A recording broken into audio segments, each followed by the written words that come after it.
PuttituCares.com.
It is the morning after the night before.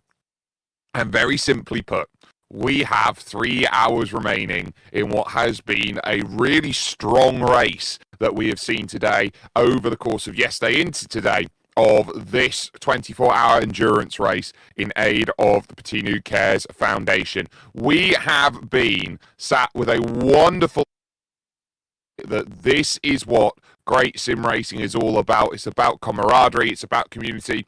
If you see just up top there, just right up there, you can see our donation goal has been hit.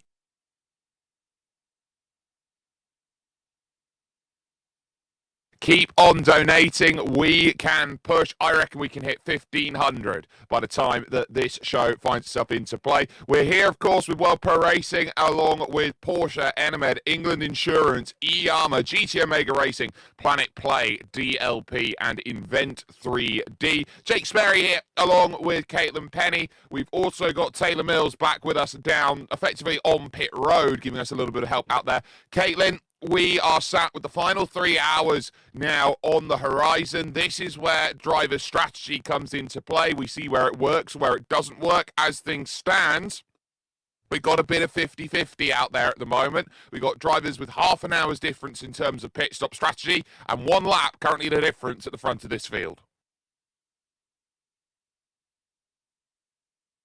So we also have to give a couple thanks out there as well, just before we jump on forward to. I will go back to that point in a bit, but we've got to give a massive thanks, of course, to GSD and Monte Cristo Estates, who have been huge in helping to bring the logistical help out there, keeping everyone hydrated and fed when it comes to this event. Caitlin, you can see that gap, 1 lap as it currently stands at the moment, but we've got alternative strategy being played at this point. Yeah, sorry about that, Jake. I went to say something and then they gave you something else to talk about. But yes, we left you, it would have been 18 hours ago now. And when we left, SimCity Racing 71 was leading from SimCity Racing 226. That is exactly the same as it was. They are now separated by 1 lap. Intercom VMD Sport have been running third for pretty much the whole race. They were fighting hard with SimCity Racing at the start. Dropped back a little bit for various means. They had an issue in a pit stop, which we caught just before we went away.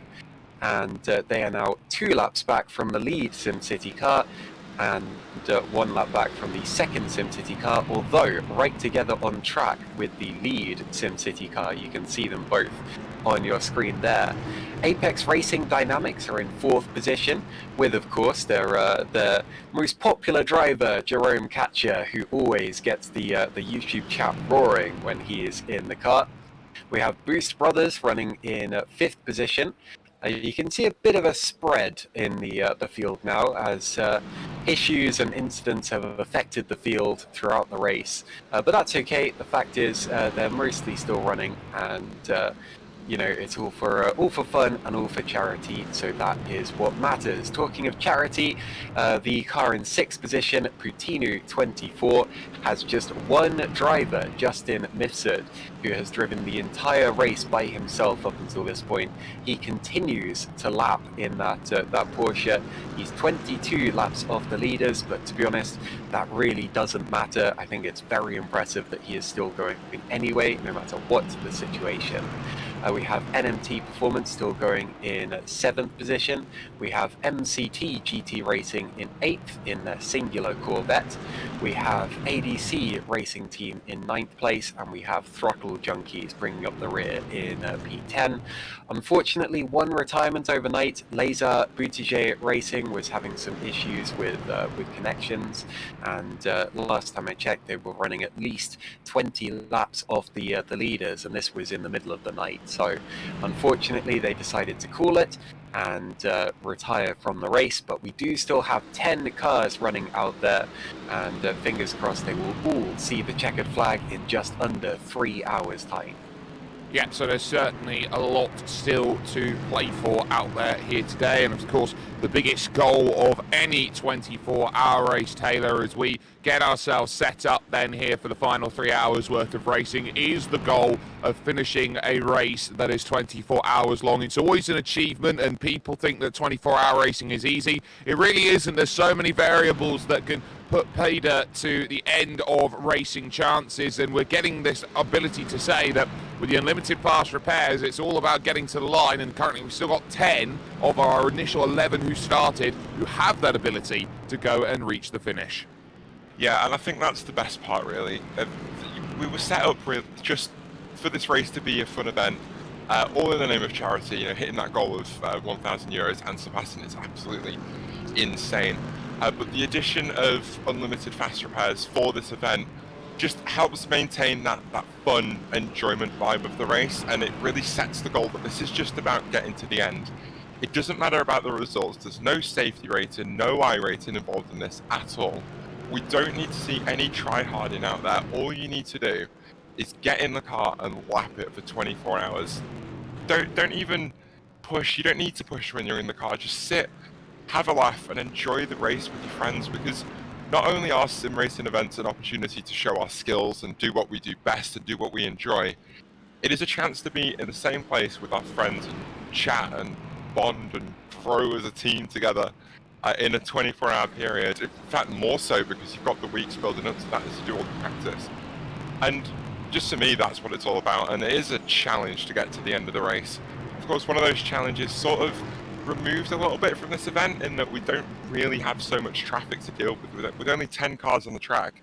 There's still some slower cars out there that the leaders have to deal with, but from what we've seen, for the most part in these latter stages of the race, the traffic has been really compliant in jumping out of the way. We saw Justin Mifsud earlier in the race just jumping out of the way of the leaders down here, slowing right down on the inside, just because he didn't want to get involved with any sort of lappery. Because, as I say, it's all about getting to the end of this race, and it looks like we have 10 teams here who are determined to get through the next 3 hours of ad-free football sim racing, hopefully completely unscathed, and if not, they've still got the opportunity to get back out there. Yeah, they really do have that chance to go through. We've been focusing on Jason Allen's work out there at the moment at the front, and of course the car behind, that number 54 Intercom VMD SimSport team. Now that Intercom car fell 2 laps down pretty quickly in the context of racing earlier on, back all the way at the end of hour 2, basically, is when Intercom fell and lost those couple of laps. And quite simply put here, Caitlin, they have exactly kept that gap to 2 laps down in this race. So what it says to me here about how Intercom VMD SimSport were going about today is that they had every chance of winning this race overall. They would have been right equal on pace with the number 71 team, were it not for their issues down on pit lane and the penalty that they received, which put them 2 laps down. Yeah, you're absolutely right. In terms of pace, they have been metronomic, and that's exactly what you need to do in sim racing. But it also speaks to just how well the number 71 SimCity racing team have done, because the fact is, with Intercom VMD SimSport being so persistent, it would have been very easy to make a mistake and drop right back with them. But the fact is, they've been pretty much perfect for 21 hours now, and that is why they're still leading this race by a whole lap. In fact, you could say that about both of the SimCity racing cars, which have treated this as if it is a professional event. They're a very professional outfit, and that is the reason that they're leading 1 and 2. But yeah, the top 3 really have been the class of the field. There's a reason that they have such a gap over any other team, and that's just because they have been the most consistent. They've made the fewest mistakes. I haven't seen any really big mistakes from any of the top 3 teams, with the exception of that pit stop from Intercom VMD in just the 2nd hour. Well, we've just seen the Boost brothers jump down into the pits, so They have decided here that it's their time to make their stop, get their fuel, get their tyres, and go back out there and going again. Now it's a battle between SimCity racing cars for the final 3 hours of this race, Taylor. Those two, of course, have been the stars of the show, the 71 and the 226 cars out there over the course of racing. Now, the key here is that Jason Allen certainly is having a turn of pace. He's consistently half a second a lap quicker than the 226 car at the moment, which would indicate to me that if the 226 team want to go out and win this one away from the 71 team, by the time they make their stop, they're going to be about a minute behind on the road compared to the 71 when the 71 car makes its stop, which we're believing that they're going to make their stop in the next 10 minutes or so is what we're expecting. But what we can see from the 226 team is they really need to pull Brandon Tabone out of the car, it seems, in terms of their pace, and get a new driver in to finish that. Of course, he's just jumped on, which would indicate to me, though, that in terms of their strategy, they are going to be looking towards the end of their stint overall and probably looking to try and get Brandon over towards the end of the race. I'm not sure that Brandon's going to have the pace to challenge for victory overall, so I think that might be a little cause of concern. Something else that does need to be noted, that the NMT Performance car, the O2, which you can see on screen, Timothy DeBono, has just been given a black flag penalty by our race director, Adrian Fagayo, and as such, he is going to have a little trip down to pit lane. Yeah, so as we left it last night, there was the gap between the 226 and the 71 was about 2 seconds, and it was closing. It was getting really, really tight at the front of the field, and that was going to develop into a bit of a battle, and it did. I hung around for a little bit just after the race and watched those two go at it for a few laps, but it just seems since then the 71 has just been so much faster. They were, of course, the team that put it on pole, that led the first lap until they picked up that slowdown, at which point, of course, that provided both SimCity racing cars the opportunity to do that massive fuel save behind the Intercom BMD SimSport car. And then when we got to the pit stop cycle, that's when it all got really interesting, because the 71 saved enough fuel that they were able to go 3 laps longer than the other two cars and just go full send on all 3 of those in-laps. They came out with a gap of about 7 seconds compared to the 226 and the Intercom car.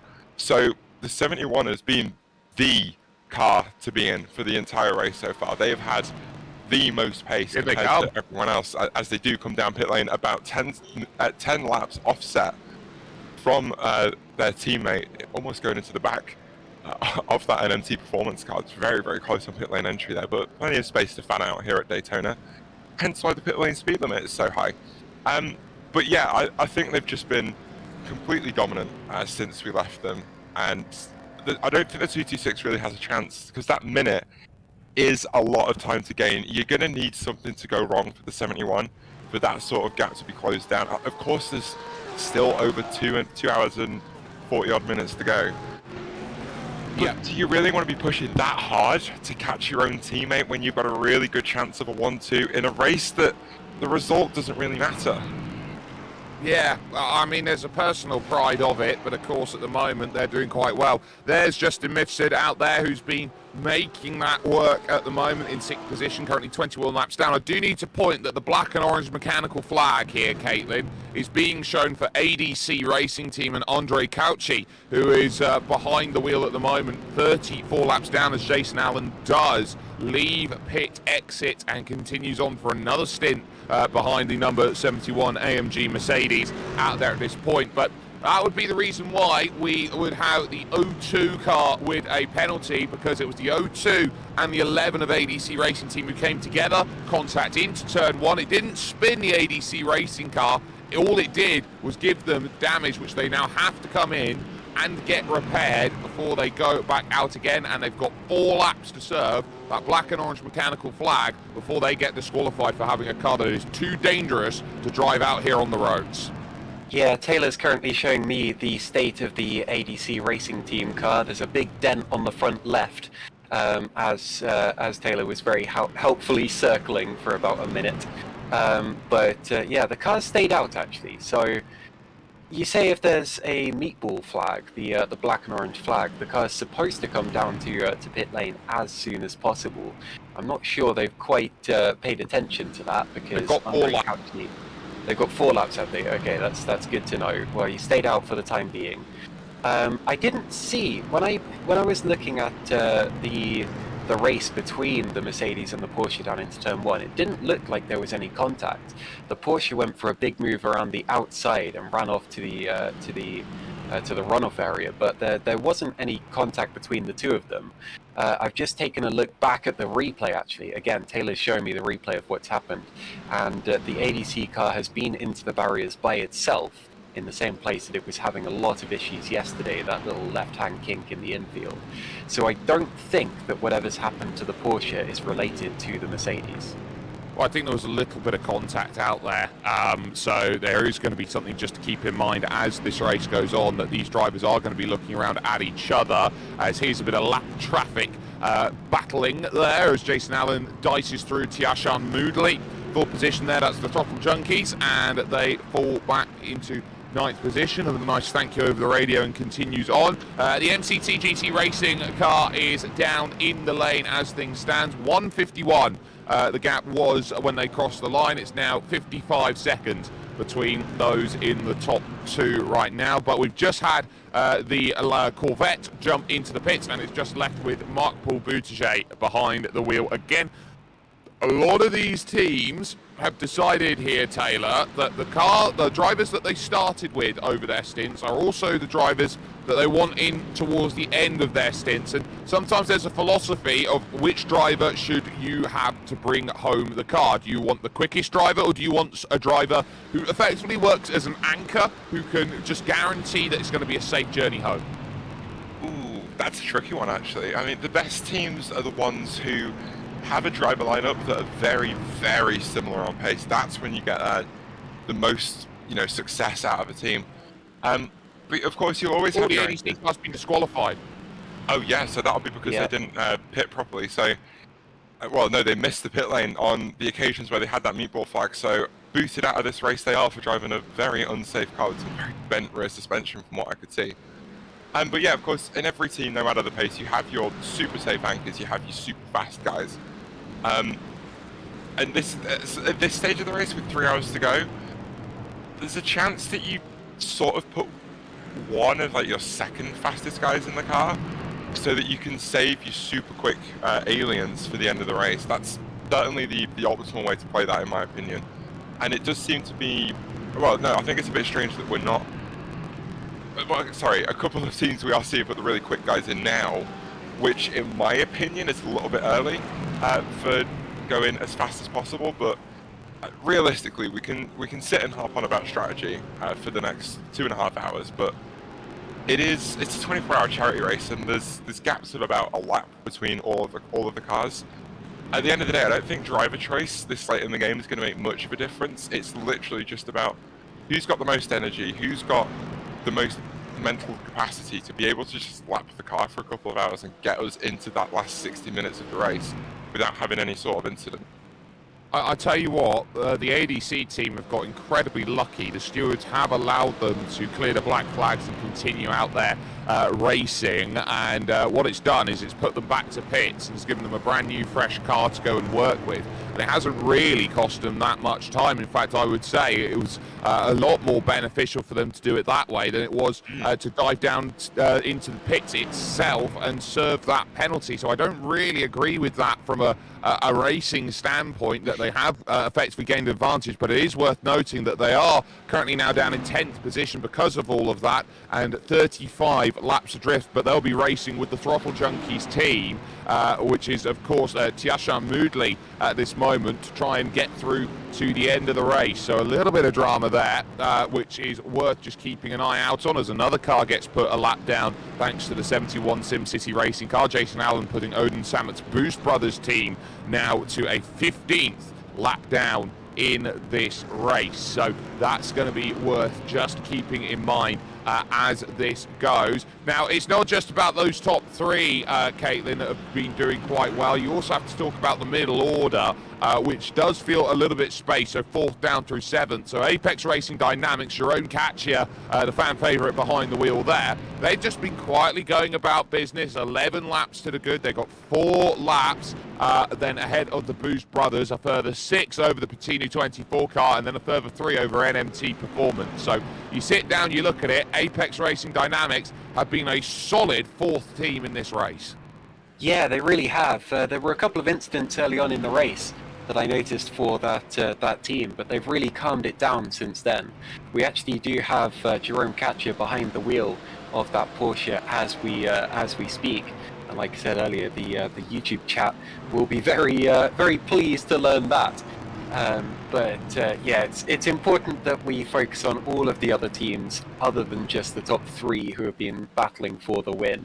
There are some delightfully charming teams out there, of course. We've got the Seoul BMW on the screen right now.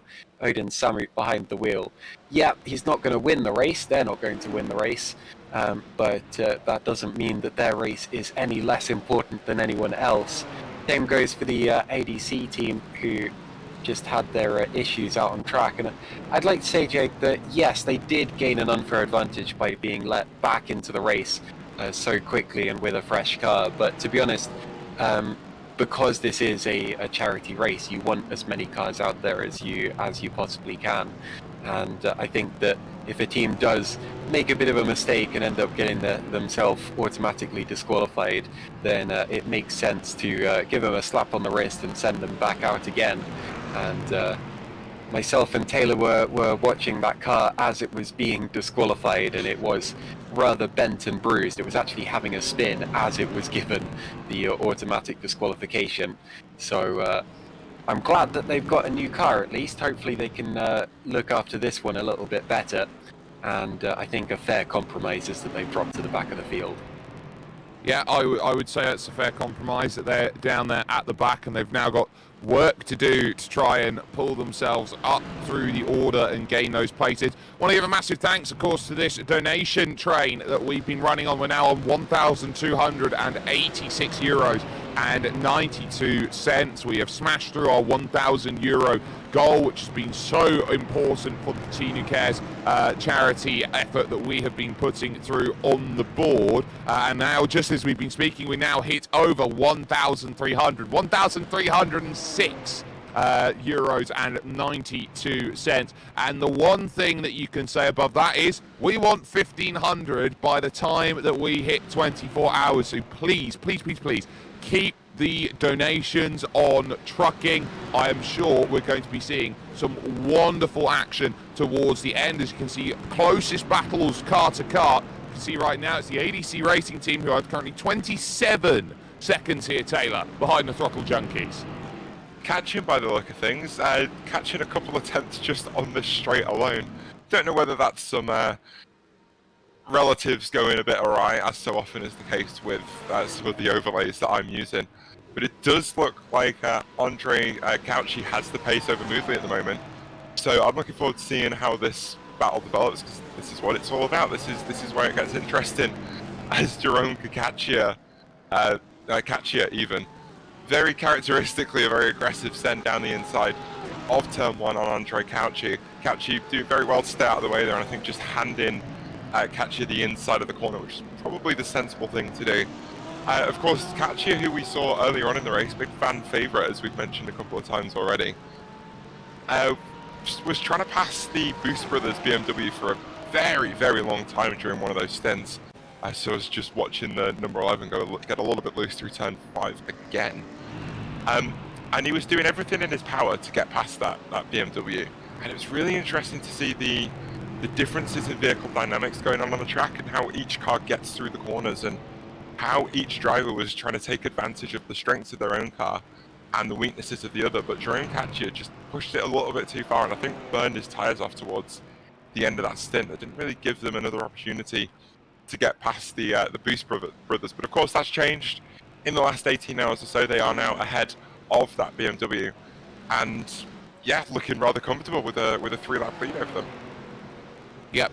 So 3 laps worth of lead, and it takes a lot when you've got fast repairs available to you to lose 3 laps worth of time. It's not impossible out there, but sometimes you do say that it is an improbability, but sim racing is the great unknown sometimes, with possibility and probability out there, and the craziest things sometimes do in fact happen over the course of racing action. But the international driver there, or so to speak, from Malta, all Maltese drivers fall under the Club International here on iRacing. The only driver who's not out there currently part of Club International is Jason Allen, who's in the leader's car from Club West out there at this moment in time. So definitely worth keeping an eye out on that team, which has jumped itself on in. But I think what's been quite telling here is that it's not just been about the one drivers we've seen in the cars here, or the one drivers we've seen there. It's the fact that we've had all of this stint share, and we've seen it through the likes of Alex Goldshit a little bit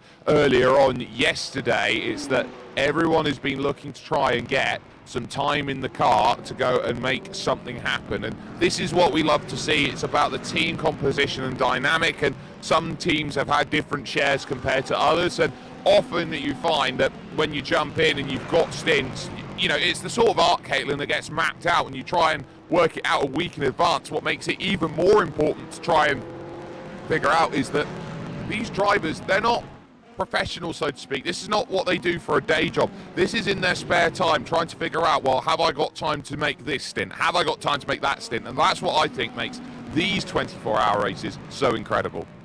Absolutely, yeah. It's different with the teams who are actually at the World Pro Racing facility in person. A lot of them will be staying together throughout the whole race, so they'll be the teams with more time on their hands. Who, okay, admittedly, some of them will be dropping in and out throughout the race, but they'll be the ones who can communicate a bit more fluidly in person.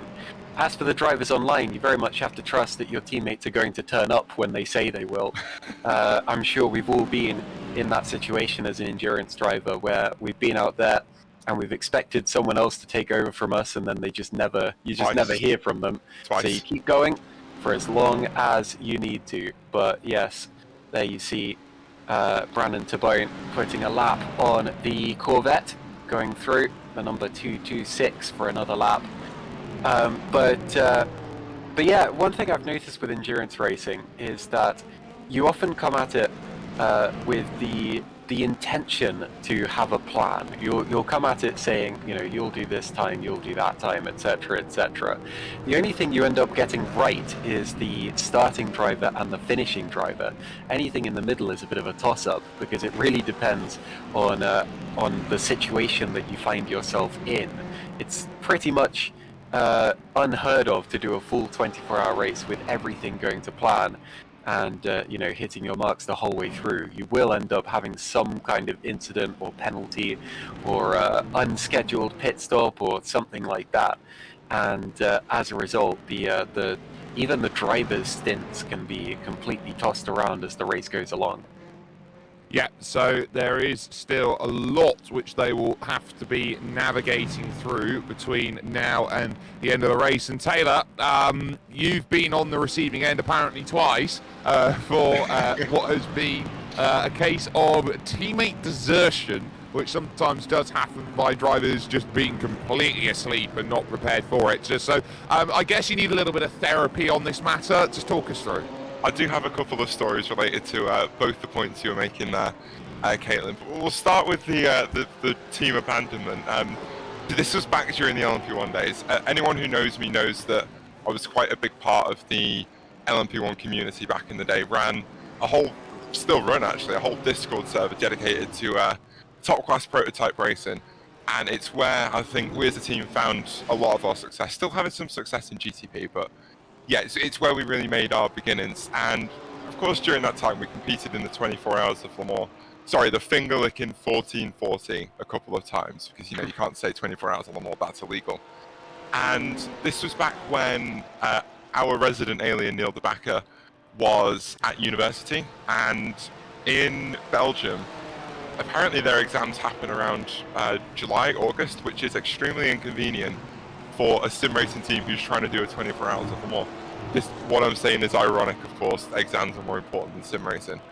And we were a 3-driver effort in the Audi R18, and of course we didn't want Neil to do the overnight stint if he had exams to study for, if he had exams to do, and whatever. So it was left to me and my other teammate Alex Gerber to get through the night. I was the last driver in the car of that overnight stint, and I was meant to be handing over to Neil.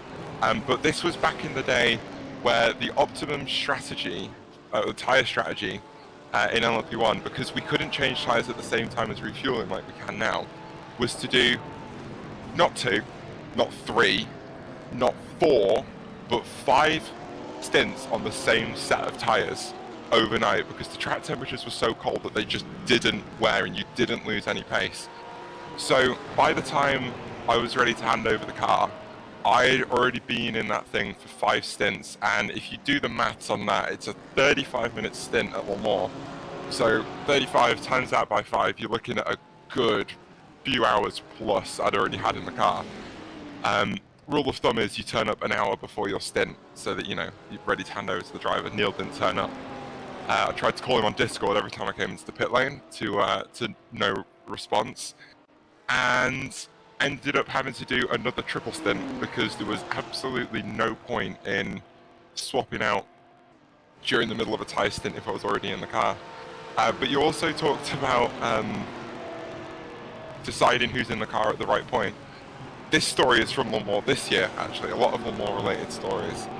We only had 2 drivers that were initially interested in running in GTP, so we had to kind of pull up 2 of our LMP2 drivers into the Porsche 963, which is a notoriously difficult GTP to drive.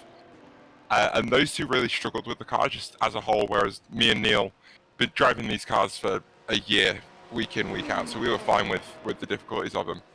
And we got to a point in this race where we were about 1 minute and 10 seconds in the lead over P2. So we put one of the LMP2 drivers in the car because it was their turn to get in. And we just had to sit and watch as she completely hemorrhaged time to the car behind. The gap ended up being about 20 seconds by the start of her second stint. So throughout this entire time I was messaging Neil. I was like, what do we do? What do we do? Do we keep her in the car? Do we pull her out after 2? Do we try and do something a little bit different? And called an emergency team meeting, all hands meeting for all the drivers. I was like, listen, we've only got 20 seconds to the car behind. I think if I get in, I can get that back up to 1 minute. And I think that's probably our best choice as we have a look at Justin Mifsud, who is still looking relatively comfy in his rig, I'll admit. And eventually we did make the decision to pull Jess out of the car, bless her. I don't think she was particularly happy about it, but after we talked about it, and after I did manage to pull that 1 minute and 10 second gap back out, thank you, I'll take my applause in the post. Of course, that was the right decision for the time, but it's never a nice decision to make. It's the first time I've ever had to make that decision, and it doesn't make you feel comfortable. You're never proud of having to make that decision. You just have to make those choices and stick with them as to who you want in the car at what time for what's advantageous for the situation you're in, and it can be quite difficult. I would say that hopefully in a charity race like this, we do not have that situation crop up. But at this moment in time, we got to see that Justin is trucking along here along hour 22 of his running right now. He's done 21 full hours and a half, so this hour 22. This is what you call the long haul right now, because this is effectively the hours where the seconds just tick away if you're a driver and you just completely forget. We often talk about, Caitlin, what is sort of known as dopey hour, so to speak, where the drivers are all tired, it's the morning, they start making mistakes that they wouldn't normally tend to make, and that's just because of the sheer nature of how much work they're having to do to just keep the car pointing in the right direction, because this is a mental tax, if anything else. Yeah, watch Justin when he gets to the banking here. I want to give him the most respect that I possibly can, because he is doing something that I would simply never attempt. But while he's relatively under control in the road course section, I have noticed that when he gets to the banking, he kind of lets his mind drift a bit and he wanders about to the outside and the inside. That is fully understandable at this point in the race, in all honesty. Just so long as he is under control when people come to pass him and when he goes to pass people, then that is absolutely okay. But you can tell that he's not quite in the same mental state that he was before. I'd like to quickly bring up pit stops as they happen. We've got Apex Racing Dynamics currently making a stop in this race. Also, Throttle Junkies made a stop just a couple of laps ago and has now dropped to the back of the field behind ADC Racing. That may not be permanent. We may be in a situation where it depends who makes the last pit stop. That was very close from Justin there. I saw him go right up the road.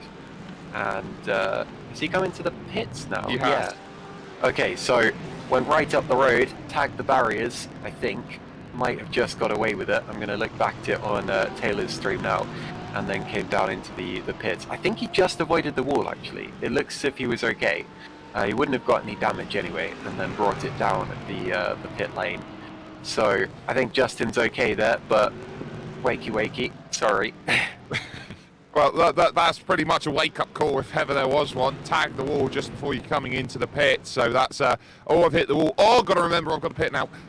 So that very much finds itself in the position that we see. Jason Allen still making that progress and trying to really work hard over the course of this stint. He's now starting to drop a little bit of time, 53.5 seconds now, the margin out there at the front of this field, and always going to be very difficult to try and work out as the thank you comes over the radio from Jason Allen there to get the lap Throttle Junkie's car out of the way heading into the Le Mans chicane, the left, right and the right, left. And something that you're really going to notice out here on the circuit as they go around is that marble build-up here, Taylor, which the circuit has had, that has evolved and is pretty much as living and breathing as everyone else. So that marble effect, it's not a case that you can naturally drive anywhere that you want. It does put an emphasis, especially when it came into effect about 6 years ago here on iRacing, puts a real emphasis of driving the right line at the right time.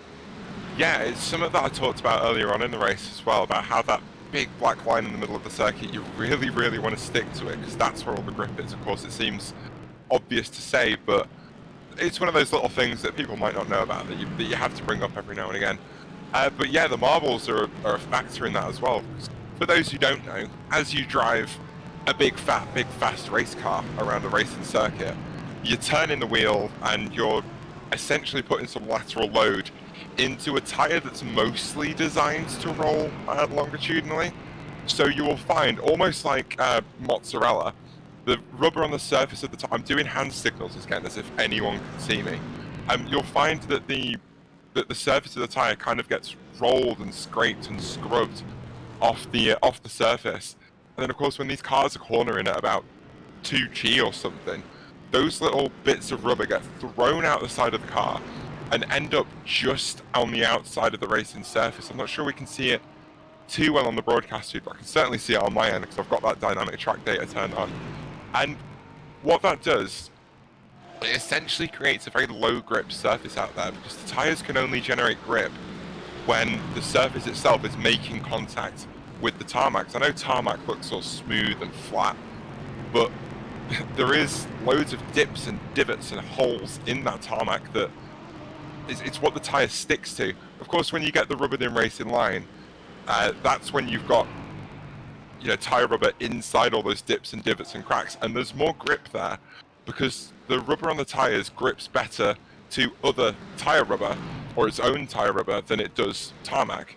But you need that full contact patch, and when you go into the marbles, you pick up all those bits of rubber that have come off the tyre and they go onto your own tyre surface, and you see all these little bumps and bobbles on the surface. I don't know if you ever look at a Formula 1 car after a race, they specifically go and pick up rubber to increase the weight of the car, and you'll see all these weird little splotches and blots on the tyre surface, and those are what are called marbles.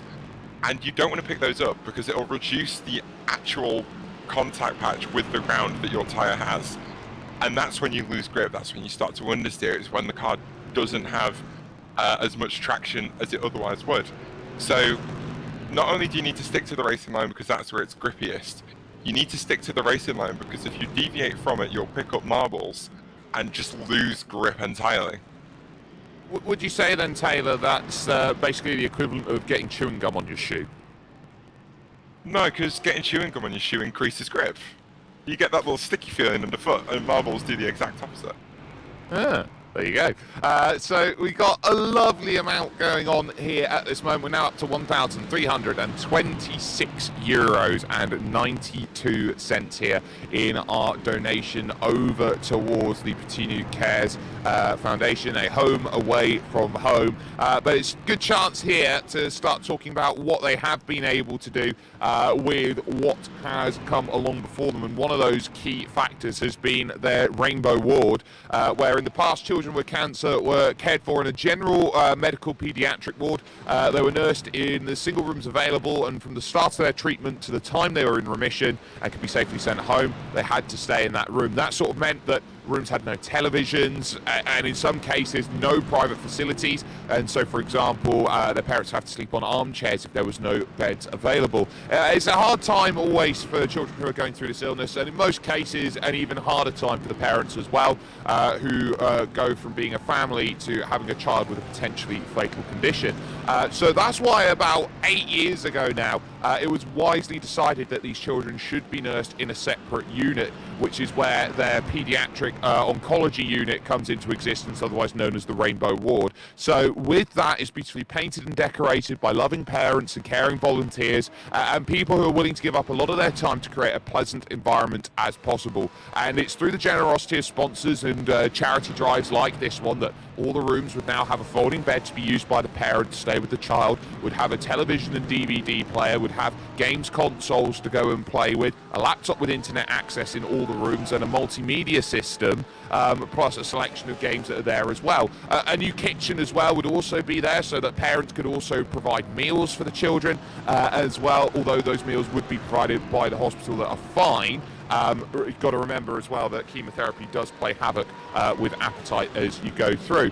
So the mothers would be encouraged to cook whatever they felt like at any time, and so it's very important that the food is cooked properly, and the best way to ensure that the mothers were to cook it themselves. So it's a wonderful bit of emphasis onto what makes these efforts happen, and what is such a crucial matter of fact for making this such a wonderful bit of work. But I think, Caitlin, the most important thing to remember from that is that even small donations do change the lives of so many people, and I think that's what we absolutely love about this. This is a race that was put together on a 4-year promise from Justin Mifsud over to Puttinu Cares, and basically saying, right, this is what we are going to do. We're going to do 5 endurance races where we're going to say this is all for a charity drive to push forward. This is the first of those, and of course here at Daytona this has been a wonderful effort to go and put this through together on the board, and I think we've seen some very successful sim racing over the course of what is coming up to be now 21 and 3/4 hours. Yeah, and congrats to Justin Mifsud if he does make it to the flag. I'm sure we'll have a big celebration for him, and then he'll dash straight off to bed if he can. But yeah, I'd just like to add my own experience onto that Rainbow Room story, because I didn't know about that. That's the first time I've heard of this. But that actually means quite a lot to me personally. Back when I was 4 years old, I had septicemia, which is blood poisoning. And it was really bad, and I was in hospital for a week. And yeah, I was basically just put in a room with literally nothing to do. There were no toys, there was no television, and like you said, there was a single bed. You know, my mum slept in an armchair when she could.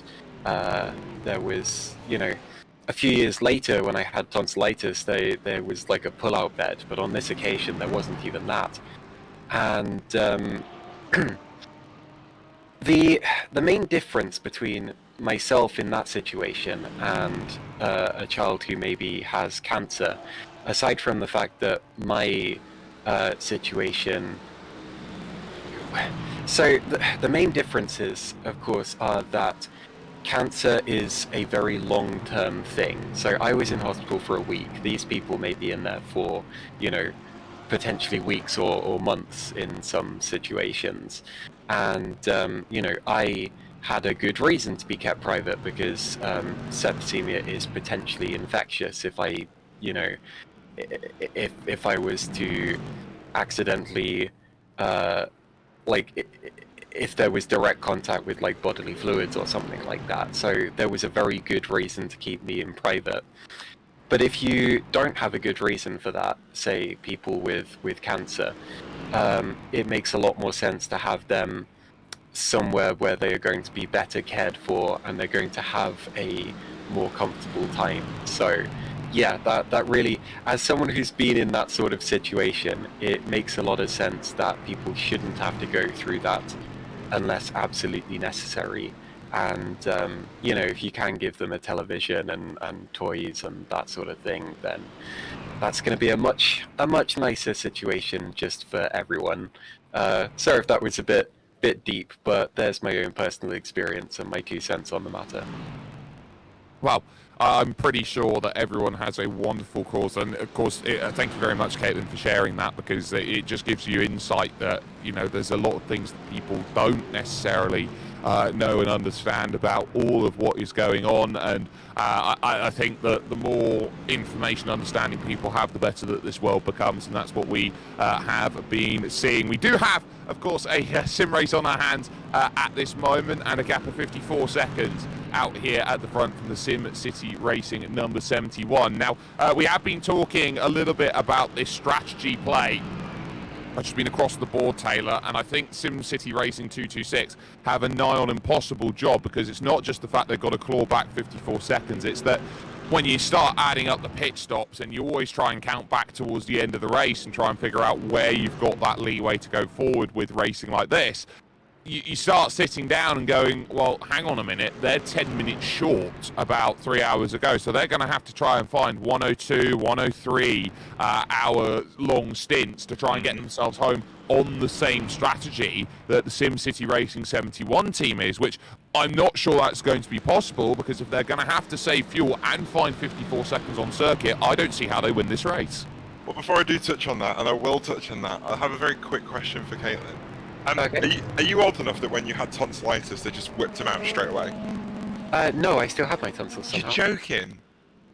Fair enough, because they don't do that nowadays. You have to have tonsillitis like 7 times in a year or something before they actually decide to take them out. But I'm old enough that I got it once when I was a kid, and they went, right, tonsils are coming out, and I don't have tonsils anymore. So there you go. But to get back to the strategy point, 1 hour, 2-3 minute stints is what the 226 is going to need to even out the strategy with their sister car. But the issue they're going to have with that is the fact that they don't have any help on track. The 71 crew were able to have that big old bit of slipstream at the start of the race from the 226 in the Intercom VMD Sim Sport car. They were the 3rd car in line, so that double car punching hole in the air, of course, is going to give you loads of difficulties in the corner. But you can spend so much less time on throttle.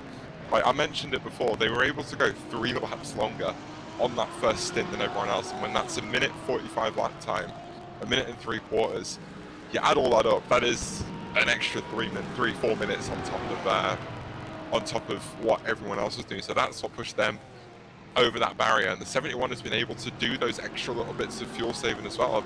I'm sure at some point when the 226 did catch, they just took that opportunity to save more fuel off them, to put themselves even more off strategy with everyone else.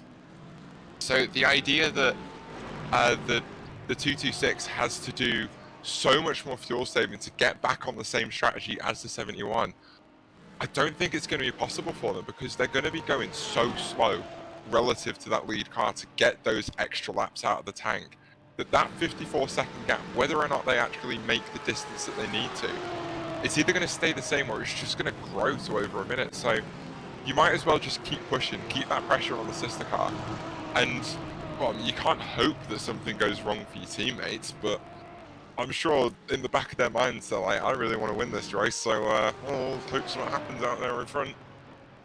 Slowdown penalty there just for Craig Caruana, who is running about in the number 48 car, of course, which is the Apex Racing Dynamics team, which are currently running at this moment. So slowdown penalties find themselves to be rather important. At this late stage of the race, though, not necessarily as massive as what we saw earlier on over the course of the running, but still are going to play a factor towards the end of these races. They are going to have to try and keep in mind as well that they do pick up instant points, and they do become a factor here, Caitlin, where you consider that at 120 instant points in this race, so you're averaging then if you're doing 24 hours, then 20, 40, 60, 80, so you've got about 7 per hour out there at the moment. Then if you've got 7 per hour as the 226 car does dive into the pits, so they're 12 minutes short, so they're only running 57-minute stints, so that's huge. But just think, you've got 120 instants before you hit the limit, and then another drive-through penalty every 30 after that. You've got to be really alert to where you're going to pick up those instants, and it's that Le Mans chicane which becomes the key culprit. If the 226 is pitting now, and that's 13 minutes early, then they'd only have done a 47-minute stint. Oh, wow. But yeah, there you go. Yeah, so slowdown penalties, obviously not ideal because it makes you go slower, and this is a race, you're supposed to be going faster.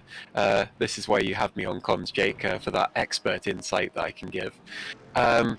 Yes, in terms, as we see the ADC Mercedes, and now we're looking at the Porsche. In terms of the slowdown penalties, you shouldn't be averaging 7 in an hour. There's not really that many places here where you can make the mistakes. The only place where that would really be a factor is the bus stop chicane. You've really got to be careful through there, because it invites you to take it quicker and quicker and quicker, and then of course you make a mistake. But ultimately, I think at this point they've got enough of a gap between each of the cars that you just got to make sure you don't hit that 120 buffer, and everything else is a little bit immaterial. At least the slowdowns have been fixed now. Yeah, that is also true.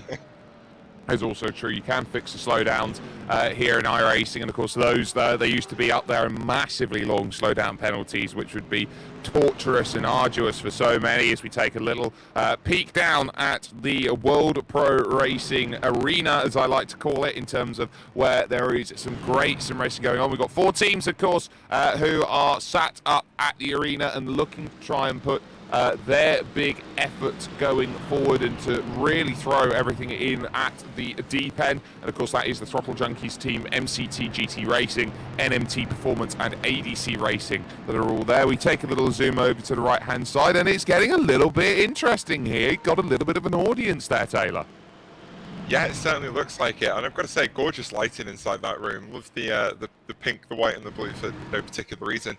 But yeah, closing stages of the race, looking at just over 2 hours to go at this point, and this is when races start to get a little bit more interesting, a little bit spicy. It's where everything's sort of shaking itself out over the course of the last 22 hours or so.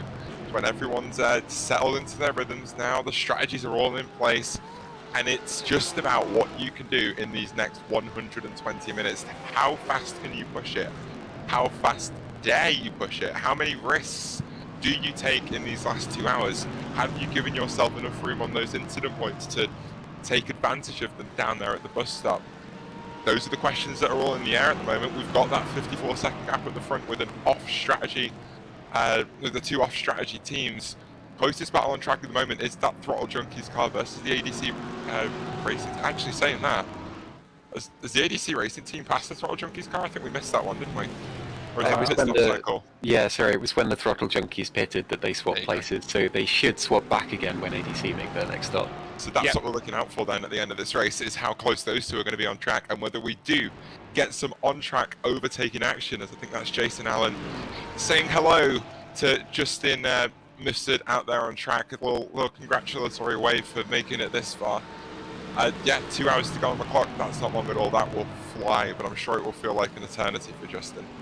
It certainly will. I do want to point out, though, on that last lap that the Throttle Junkies were about 3 seconds quicker than ADC Racing Team's number 11. So I think what's quite telling here is that Andre Cauchy has done probably about 20 of the 22 hours worth of stint. Wow. There's only been one sort of patch in the middle from about lap 334 over to lap 362 where Damien Conti took in, but of course Conti also did about lap 197 to lap 224 and took the opening 100 or 93 laps of the race. Everything else has been Andre Cauchy, who has been basically putting in the hard yards out there and trying to throw everything together on the board. Go careful, don't want to drop off the road like that, Justin. We caught you on camera with that, so concentration needed and required as we head on forward with about 2 hours and 6.5 minutes left in this race, and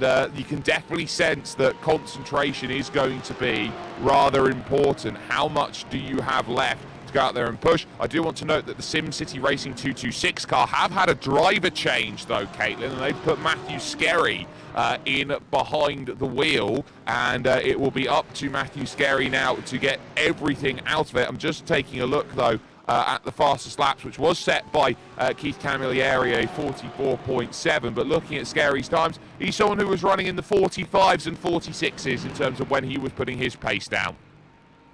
Not too scary then, someone you can rely on. I'm so sorry, but anyway. Yes, we've reached that time in the race. Anyway, yeah, I'm riding on board with you now on my well, I say my screen, the screen that Taylor is sharing. Monitor. Sharing with me, yes. He's doing very well, heading down to the bus stop chicane now. Seems to be pretty reliable driver. I have to admit, I'm not familiar with Matthew Skerry. This is the first time I've seen him out on track, so I can't really comment on anything that he's done in the past or anything like that. But I'm sure if he's found himself in the SimCity Racing team, then he should be a pretty good hand. It's a team who, I'm getting the impression, won't settle for anything less than professional, and a good thing too. So, on to another lap he goes. They have just over a lap to the leading car. Well, just over a lap to that leading car. They will have a lot to try and pull back, but I doubt that might be a case. It might just be a game of consolidation here with the 54 Intercom VMD car being piloted by the Maltese national champion Dean Vella out there at this moment in time. So you definitely get to look at what makes Malta a fantastic sim racing nation out there, and while not necessarily at the top level and threatening at world championships and the like, Taylor, the one thing that we can say is that from a grassroots national scene, I don't think there is a better national esports scene in the world than the Maltese national scene. No, it certainly doesn't look like it. What they've been able to pull off today is nothing short of impressive. Even though you might say there's only been 11 teams out there on track, they've all looked competent the entire way through, and the fact they've got this whole sim racing centre that they've been able to go to as well and take part in the event from there is more than a little bit cool. It's one of my favourite things in the world is having these niche little outfits that set themselves up and really try to promote niche hobbies like sim racing to a wider population, because the more people we have involved in sim racing, the better it gets, because we have all those different viewpoints, all those different abilities, and there's more people to race against. We know that there can be quite significant skill gaps depending on what sort of discipline you decide to race in, because some sorts of things are less or more populated than others, especially on iRacing. But the more people we have involved in sim racing, the more people get involved in all of these smaller racing communities, and it lifts everyone up. And when sim racing really became mainstream during 2020, as all of the real life drivers couldn't go out there and actually race on track and instead had to do it from the comfort of their own home, and that's when everything started to get really good. I think that's when iRacing took a huge step forward. They talked about it in their dev blogs as well, how they were able to expand their team so much during that period and are now bigger than they've ever been, and we're seeing the updates they're pushing out as well. And that's all because we have people such as World Pro Racing. We have communities out there in Malta, out there around the world, who are really pushing sim racing out into the mainstream, to the forefront of everyone's mind. The more people we get involved, the more people that are investing money into it, the more money that is available to really push the limits of what's doable virtually, which is exactly what we're doing at the moment. I'd like to add to that quickly, if that's okay. Yeah. I wouldn't be surprised if Malta has the highest average population of sim racers of any country in the world. Because if you think about Malta, it's, with all due respect, a tiny country. You can barely even see it on a map. And yet, I would need more hands and feet to count all of the multi sim racers that I know, not just through World Pro Racing, but even in the wider world of sim racing. I mean, my main haunt is an R Factor 2 league known as Grand Prix Virtual World Championship, or GPWC. And there's actually a team in that called Sim Racing Malta, who are mainly run by a guy called Jason Muscat, who has also raced with World Pro Racing in the past. And, he's won races over there for Sim Racing Malta in what is effectively a world championship. It's great stuff. And you really have to say that the Maltese nation has taken sim racing in its stride and really made it almost a national sport in a way. And I'm really looking forward to seeing where it goes from here, and how it affects the sporting scene in Malta in general. Well, I'm going to counter you, Taylor, when I say this. I'm ready to Most fight. sim racers per capita, all we need is one ecclesiac Vatican sim racer. Yes. Is that... I feel like that's highly unlikely. I don't think it's unfair to say that. Right? Can you imagine if there was a sim rig somewhere in the Vatican? I just feel like that would be so out of place. Maybe that's how the driver of the Pope-mobile hones his skills. I'm pretty sure they just have to do an advanced driving course, no? Wait, are there specific Pope-mobile advanced driving courses like they do for the police? Right, that's going to be our little bit of research over the next 5 minutes, because we're going to step aside here for just one moment. You're going to hear some I sounds. have one question first. Go on. Do you reckon, like, in this advanced driving course that I've made up off the top of my head, they've got a little cone course that this car with a big old plastic box on the back of it and it's like handbrake ripping, pulling skids around cones, trying to drive that thing really quick? Can you imagine the body roll? Can you imagine a Pope-mobile J-Turn? Oh my god, I'd love to see it. Can you imagine if the cones are all based on the Pope's hat? Wow. We've got some great stuff to start discussing over our 5 minutes. Listen to the engine sounds. You've got 2 hours to go here at Daytona International Speedway.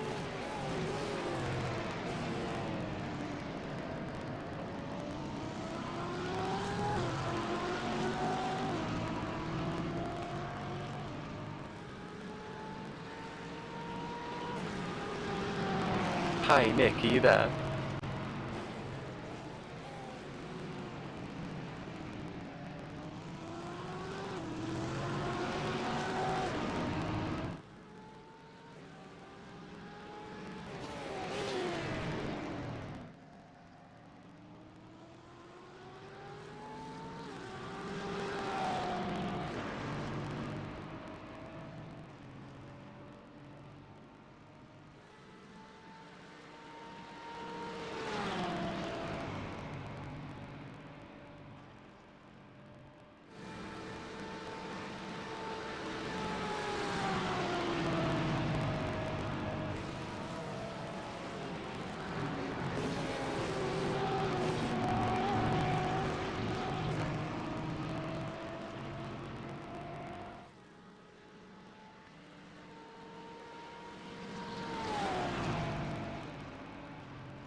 We're down now to 1 hour and soon to be 53 minutes remaining here at the Daytona International Speedway in this 24 hours endurance race in aid of the Puttinu Cares Foundation. It has been a dominant display by Sim City Racing, who find themselves 1 and 2 out there at the moment. We've done a little bit of research over our little break that we've had, and Taylor, I think we've discovered the British Leyland Popemobile. Oh, I discovered it when I was about 5 or so years old and had the absolute pleasure of sharing it with the commentary team.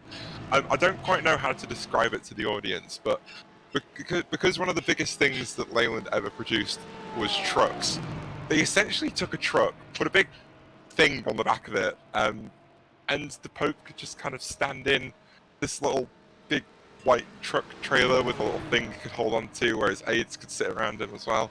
It's one very unique bit of history from the town that I grew up in. So I don't think there was an advanced driving course for it. I don't know if there's many handbrake turns you could do in a truck, but I'd certainly love to see it if you can. I'd certainly love to see it too, and some wonderful work being done to construct those bits of machinery. But ultimately, we found out no information, so we can only assume no, you don't need anything to drive a Popemobile. You can just drive one. Caitlin, we've been sat looking at some good racing right now, and in the pits are both the number 1 and 3 drivers in this race. Aaron De Battista back behind the Intercom BMD Sim Sport Team car. Chris Lowers is now in the Sim City Racing number 71, looking to bring it home. Yeah, I've been really interested by how synchronized the SimCity 71 and the Intercom VMD cars are. They pitted at exactly the same time during the last pit window as well. Sorry, have you seen something? Yeah, the Boost Brothers number 4 are out. And I think they must have had something go wrong with their car at some point, because it looks rather weird what's happened to them. The number 4 car is effectively out, and Sam's trying to jump back in to get the car going again.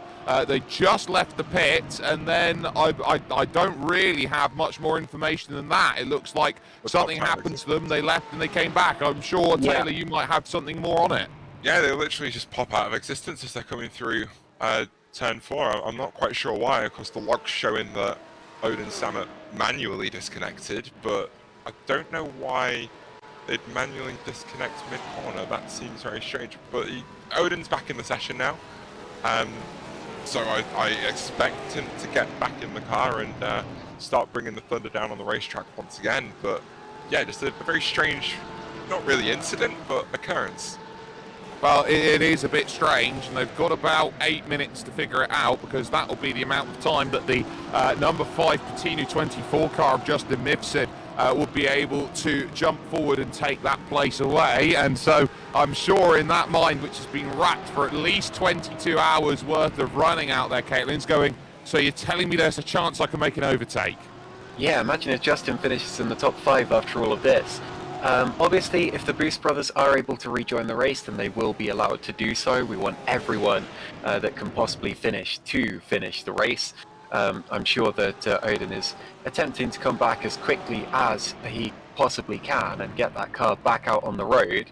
There has just been a change as ADC Racing Team pitted, so that's put Throttle Junkies back up to 9th position. But yeah, I'm very much hoping that Boost Brothers can finish this race, because we've still got just under 2 hours to go.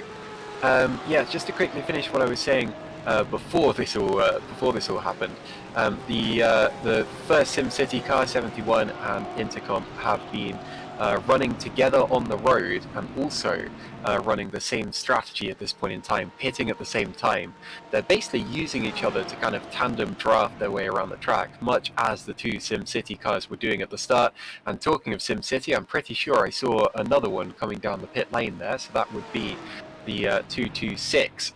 And the BMW is back in the race. Okay, I'm watching it live. The BMW is rejoining the race after that strange disconnection that we just saw, and hopefully can keep it running to the end, because they're still in 5th position.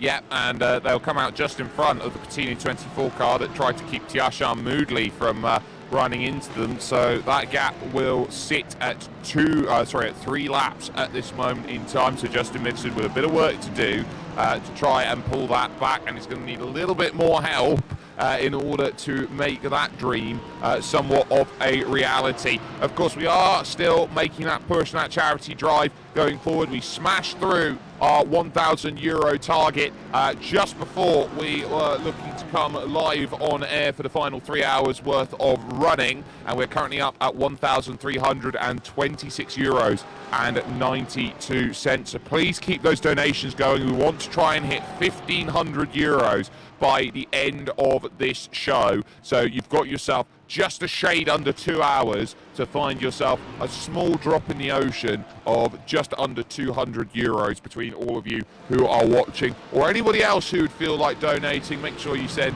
the opportunity to donate to a wonderful cause. Doesn't matter where you are or who you are, we will love that donation to come through. Justin Mifsud there trying to chase down the throttle junkies out there at the moment, and so we are getting a good eye. Oh, ADC Racing Team car has just hit the barriers, and they have hit the barriers hard, Taylor. Yeah, it's a car that's... Oh, excuse me, I think I had a little bit of coffee stuck in my throat there.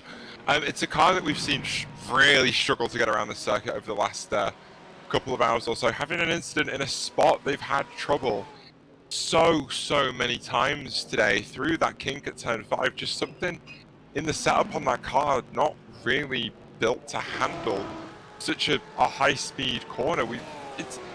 It's so strange to me, because I only really drive cars that go through there with absolutely no issue at all, and I wouldn't expect the Mercedes-AMG GT3 to have any issues even slightly going through that tiny little kink. I'd usually what's the word, not admonish, but attribute those to the Porsche that's got that massive engine at the back of it. But yeah, just such a strange bit of going on in that Mercedes. Maybe they need to take advantage of the anti-roll bar adjustments and take a little bit of stiffness out of that rear end to get it more stable through there, because there's no point really trying to chase the lap time at this point when it's going to be much easier to keep it on the road, as we did just see Andre Cauchy have another incident through the Le Mans chicane.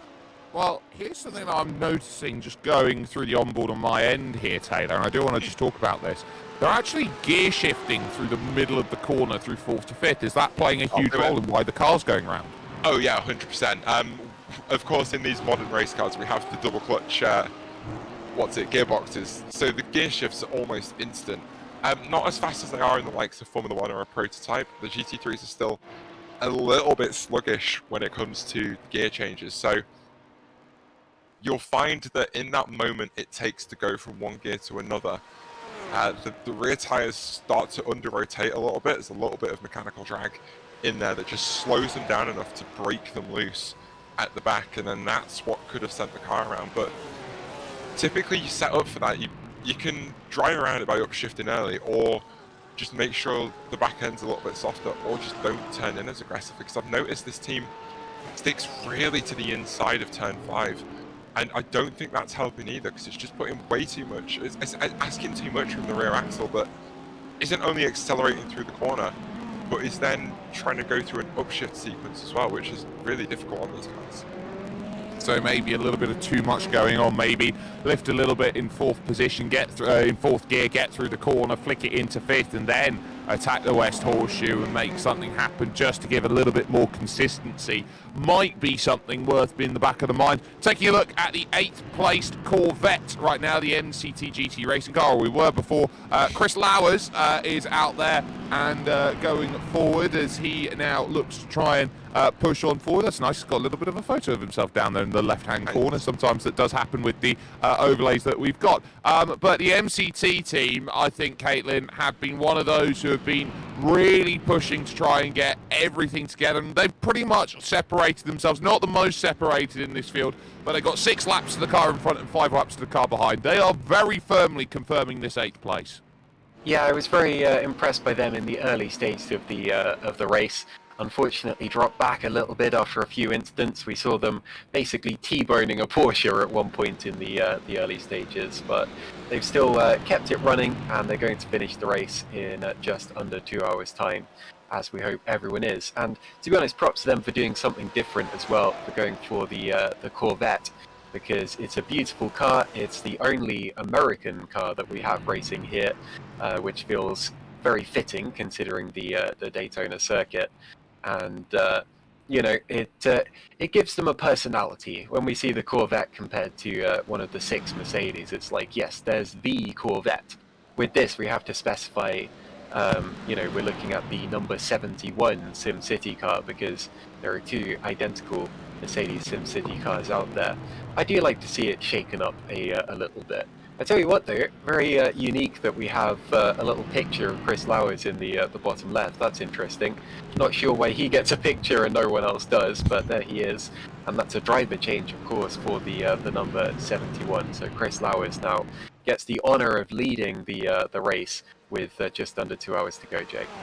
Yep, 1 minute 2 seconds, the margin which is there up at the front. Just a reminder, you can use the donation link down in the bottom of the YouTube video to get all of your donations through, or you can head over to the Streamlabs charity website and find an opportunity to put through donations that gets you over to what you need. So I think we're going to be really looking forward to what is going to be happening a little bit later on in this race, and hopefully we will find ourselves at a position where we can jump up and hit that level, which we know we can. Justin Mifsud now having to deal with the hard yards here as the sun has come back up here in sim time, is just clicking over towards midday out there at the moment. And one thing that hasn't really been talked about, but one thing that I think is absolutely fantastic, is what iRacing has done with its date and time in terms of weather, because it's not just as simple of a case, Taylor, as these drivers have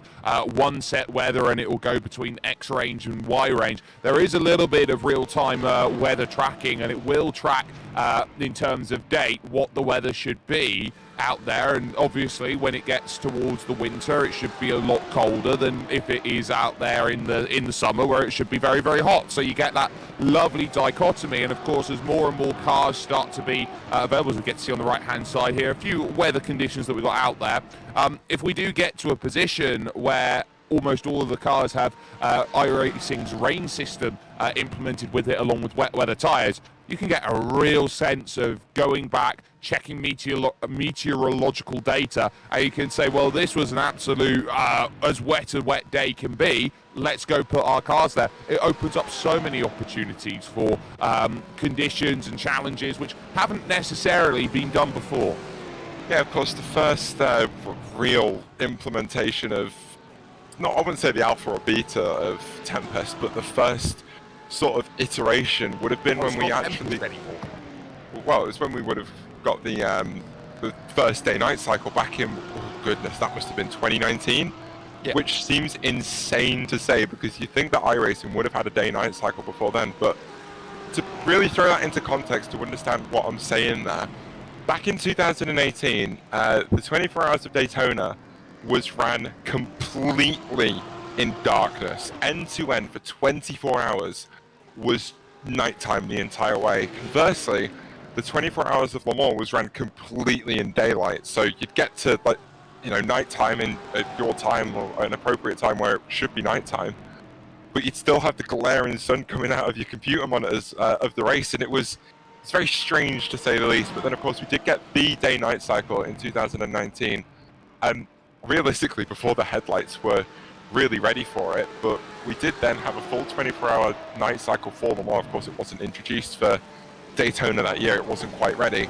but the 24 Hours of Le Mans was the first official special event in iRacing that was ran with a full day-night cycle, and it was really interesting to watch as the track temps went from close to 40 degrees Celsius down to 17 Celsius and then back up to 40 again, and to actually experience that dynamic temperature change as the race went on and see how everyone's setups sort of worked with those changing conditions. Of course, it's something we still have to deal with today, and it's always a challenge setting the car up for those 24-hour races. But the one thing that's made it even more difficult now is the brand new Tempest weather system. We've got the live forecasted weather that takes real life weather data from the tracks, well, from the locations around the tracks, feeds that into the sim and gives you a realistic forecast based on where the circuit is. Now, of course, at iRacing, we race 24 hours a day, 7 days a week, 52 weeks a year.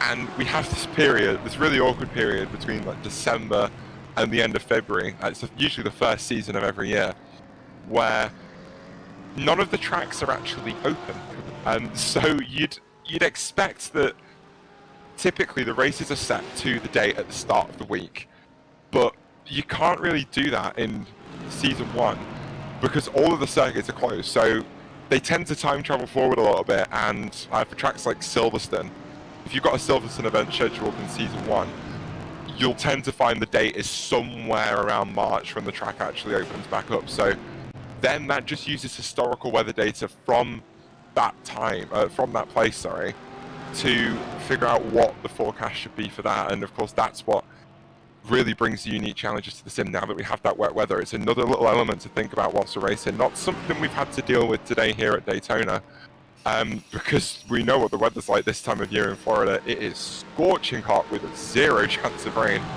But there are a few endurance races coming up in the next season of iRacing, which starts on Tuesday, by the way, where we are expecting to see some wet weather. As a little teaser as to what's coming up, we have a 100% chance of rain for the Global Endurance Conspit Tour race at Monza. That's a 6-hour event with GTP, LMP2 and GT3, and yeah, that's going to be something interesting. I guess the description of what that race will be is it's wet. That's it, it's wet. But we got ourselves a nice bit of time to say that this has been a race which has been decided quite a bit by strategy and being able to pull out gaps. And we talked about that early work that was done by the SimCity Racing 71 car, Caitlin, to build that margin by gaining 4 laps on Intercom and 2 laps on the fuel margins over the SimCity Racing 226. Of course, those gaps opened up as the racing continued on, and you get the sense that a tiny gap here or a tiny gap there doesn't necessarily mean much in the context of racing. You look at what races like this do, and you talk about extrapolating it over such a long period of time like this, it's going to be flying. I remember a time where the Pure Racing team pulled back an entire lap and a half to go and win a Daytona 24-hour race in the GT3 category. We're talking tiny margins of, say, you lose a tenth or 2/10 of a second a lap. It's going to add up over the course of the end of a race, and you're going to get to about this position and go, wow, how much time did we just drop? Well, there is a major difference, of course, between this and the real-life Daytona 500s you might have seen, which is that in the real-life Daytona 500s, you get full-course yellows and you get safety cars, and it effectively turns it into a 24-hour sprint, where the cars are going to bunch up again from time to time. You know, sometimes you'll get long periods of several hours where you are racing, and in that situation, you can't afford to lose a lap or anything like that. But then there will be a safety car, and you'll go back live again. And of course, the last few years there have been red flags because of weather as well, which has played a part in that and effectively reset things. In the sim, in iRacing, there is 0 chance of anything like that happening, and that means that it is a pure endurance race of the kind that would have been seen at Daytona, decades ago, where everything you do on track will matter. It will make there's no chance for a safety car to bunch you all back up again and put you behind the car that you've just lost a minute to. In this situation, you have to treat it as if everything you do is going to affect the race in some way, shape or form. And I personally think, I think there's a place for both kinds of racing. But I personally think that when it comes to endurance racing on the sim, it should be pure endurance like this. I'm loving the fact that we've got drivers doing hours and hours of racing by themselves, because it's a human feat, you know? It's like, to this day, people are telling stories about the 1950 Le Mans 24-hour, which we brought up yesterday, where Louis Rosier did the entire race minus 2 laps and ended up winning it with his son, who covered 2 laps for him. through the midpoint in the day. We've got the heroic feat of Justin Mifsud, of course, out there in the Puttinu 24 car, doing 24 hours solo for charity. I've seen it done before, but seeing it done is still a real feat every single time. But yeah, like I said, Jake, it is a pure endurance race. It's not a 24-hour sprint. You have to have your wits about you, because if you lose time, there's no way you can gain it back without other people also making mistakes. Yeah, so you are very reliant on drivers finding themselves in a bit of trouble. Now we just see on the left-hand side, 2 cars have just dived into the pit. So the NMT Performance 02 has just jumped into lane, and so too has Craig Caruana in the Apex Racing Dynamics Porsche has also jumped down into pit lane. So there are still cyclings that are happening, and you start talking about, well, how good are you going to be over to the end? Because it's not going to be a case here, Taylor, of these drivers will be taking a full pit stop at the end of the race. The one thing that they'll be looking at is, well, yes, they've got the ability to jump into the pits, but they don't need a full tank of fuel to reach the end unless they're pitting with about 45 hour to 45 minutes basically to the end of the race. So there will be a shorter stop for those who have to make what is known as a splash and dash to get themselves to the end of the race. Yeah, of course, and we'll get to that point in a second, but things that you two keep saying keep sending my brain off in tangents, and then I have things that I need to get out there and save, otherwise it's just going to rattle around in my head for a minute. But we talk about drivers doing insane lengths of time in the car, and I know during the real life 24 hours on the law this year, we had that awful long safety car period between like 3 o'clock in the morning and 7 o'clock in the morning, which was admittedly grim as a spectator, but I was actually there this year. And Lawrence Vantor did 11 and a half hours of driving in that car, if you clock it all together, which is, it's not something you really see much anymore, but of course, because we had that massive long safety car period, there was no point really swapping out any of the drivers, because you wouldn't really gain or lose anything. You might as well just at that point, let Kevin Est and Andre Lotto asleep. But the strangest thing for me was going to sleep with the cars just going green again for a little bit before they went back under caution. But then when I woke up around 7 o'clock in the morning, of course, because of where you are, you can hear the cars going round. It's just a constant whiz of noise for 24 hours, and there's nothing like it in the world. You are surrounded by engine noise. But we didn't know that they were under caution for that long. So when we got up in the morning, we could hear the cars, and you could hear that they were behind the safety car, because you just heard 3 distinct groups of cars coming past every minute and a half or so. It was one of the strangest things in the world. But yeah, splash and dash come the end of the race. For a lot of these guys, they're looking at coming in with about half an hour to go in this race, and it'll be about a 50-litre splash, which is less of a splash. It's more like a dumping of fuel and get back underway. But fortunately for them, it should be enough time to get a fresh set of tyres on board as well. So they're really going to be able to push in the closing stages of the race, because you're going to have half the weight in the car that you normally have when you have a fresh set of tyres on. And you're going to have the fresh set of tyres. So I expect some really, really strong lap times from a lot of these cars at the end of the race. But ultimately, the 71 has really sealed this victory on strategy. They've done all the fuel saving that they can, and they're still doing 31 lap stints. SimCity Racing 226 by some are trying. They've been doing 32 lap stints for the last few, but I don't think it's going to be enough. It'll get them a lot closer to that under half an hour to go before they finally have to pit again. But I don't think it's really going to do much to save their race, because they're still going to have to do that extra stop. Sorry for all the tangents, Jake. I've got a lot of stories in this head.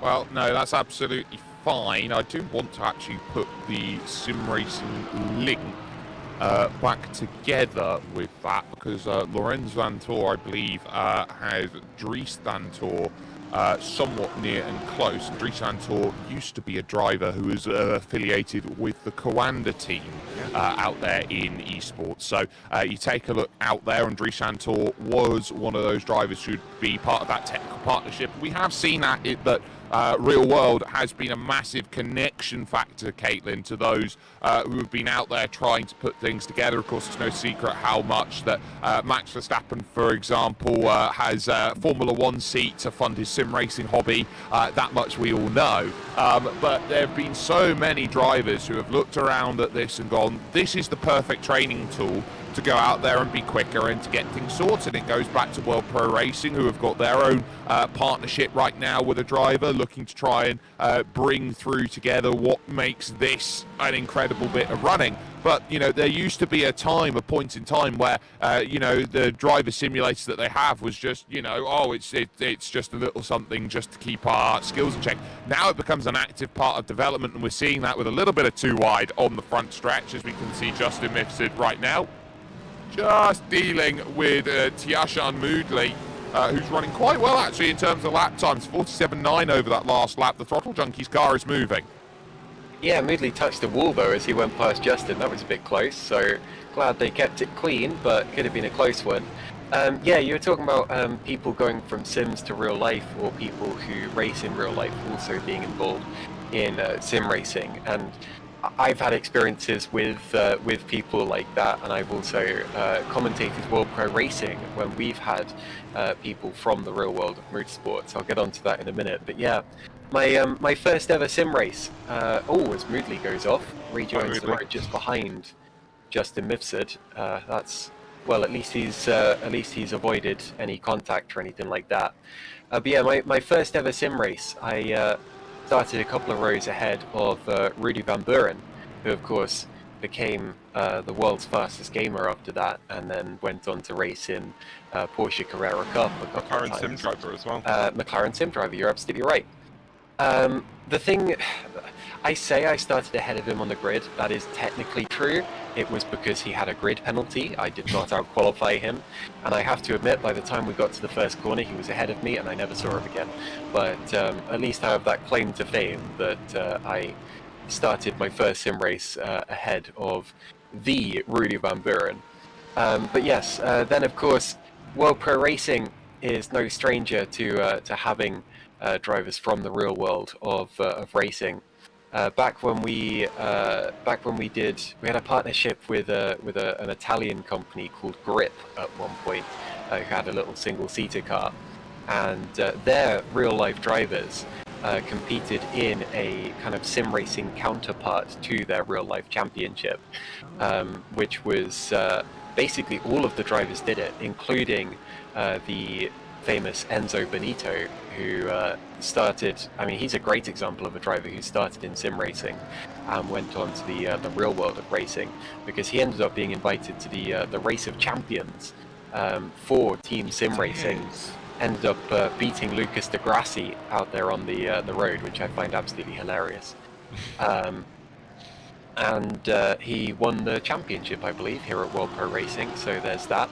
Haniel Sabti, when he won a Porsche championship with World Pro Racing way back in 2019, the prize that he won for doing that was a test drive in a Porsche at I think it was the Istanbul circuit, which was quite something. I remember commentating that back in the day, and Al Sabti won the championship and went on to have the experience of a lifetime as a result of it.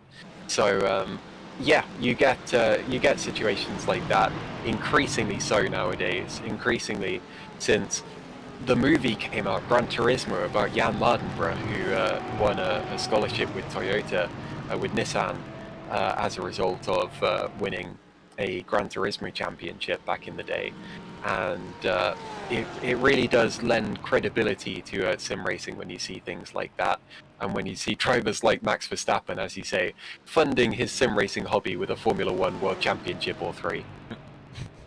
Yeah, so you really get that sense that the longer this goes on, the connection is there, and that ability to go out there, to build, to develop, that we have seen has been absolutely wonderful. We have moved up, ladies and gentlemen, to €1,376 now and 92 cents on our quest to try and hit 1,500. If we go 50% over our target, I think that we'll have an absolutely wonderful showcase of some amazing sim racing out there and what this community can do for such a wonderful cause out there. So if we can keep the donations going, we are just 123 euros and 8 cents away from hitting our stretch goal target here in this one. So please, whatever you do, get yourself jumped in. Now the 48 Apex Racing Dynamics car, I'm just having a look, has just been given a black flag penalty by race control here, Taylor. So they're going to have to take a little trip down into the pits. They've got 7 laps to play with, so I doubt that they will be in the worst position in the world. Yeah, they've also really got no rush to serve that as well. You don't need to serve it straight away, but there's no point in sort of delaying coming down for that penalty. You said it yourself, they've got 7 laps to play with, so they don't really have much need to worry about it. So fair play to them for putting themselves in that position over the course of the race, that they can take a penalty on the chin and not have to panic about losing too much time. But to link back to the conversation that we were having about sim racing and real life, iRacing is one of those sims that is used as a tool by real life drivers very, very commonly. A couple of examples of that. One that I don't like to talk about him too much, because I don't actually like him that much, but I think it was either a Richmond or Martinsville race at some point in the last couple of years. Can't remember if it was a truck or cup race, but that was a little bit of a moment there at the just in front of Justin Mifsud. But Carl Larson was doing. That was the Dynamics car hitting the wall on pit exit. Oh, was it? Oh, I missed that one then. Sorry, I was going off on a tangent. I completely missed any of the action going on track. But yeah, Carl Larson ran a qualifying session and didn't really do as well as he wanted to. But he was relatively close to his home at that point. So what he did was he went back home, got into his sim, turned a couple of hundred laps, a few hundred laps, trying different things in the truck to try and find a little bit more time, a little bit more pace. This is between qualifying and the race, by the way. Like on the it would have been a Friday night, I assume. And then actually came back, applied what he'd learned in the sim, and ended up going faster. And I think he either got onto the podium or won that race. So using sim racing as a tool to try different things and do more practice than the series not allows, but gives you during the weekend is so helpful for, really figuring out how to drive a car. But there was a small update to the Mazda MX-5s this season as well, based on real-life driver feedback, where the fuel burn rate was changed to more closely match the real-life car. So that says to me that a lot of MX-5 drivers, which is one of the best racing series in real life, by the way, always a really close finish in that championship, and they're going to Martinsville this year. Yep. Like, what? So they've got the fuel burn rate to match. It means that they've been using the sim up to this point to train and practice for the upcoming races. Perhaps that's why we see them all so close on pace in the real life races. But they had that test session at Martinsville either last year or a couple of years ago, I'm not quite sure. And they've got the event coming up this year. I guarantee you that they will be in the sim in the weeks leading up to the events at Martinsville in the right track conditions with a vaguely correct setup. In fact, they might even be doing setup work on the sim to apply to the real life car as they do in Formula One. And iRacing has become this much more accessible and affordable way to do the sort of thing that your Ferraris, your Porsches, your Red Bulls, McLarens, Toyotas all do, and applying that to your smaller, more national series. Because of course these big racing teams have $1 million sim rigs, driver-in-loop systems they call them. But we can do the same thing at home now for, admittedly it's still quite expensive, $99 a year, plus the cars and tracks, and you never truly own it.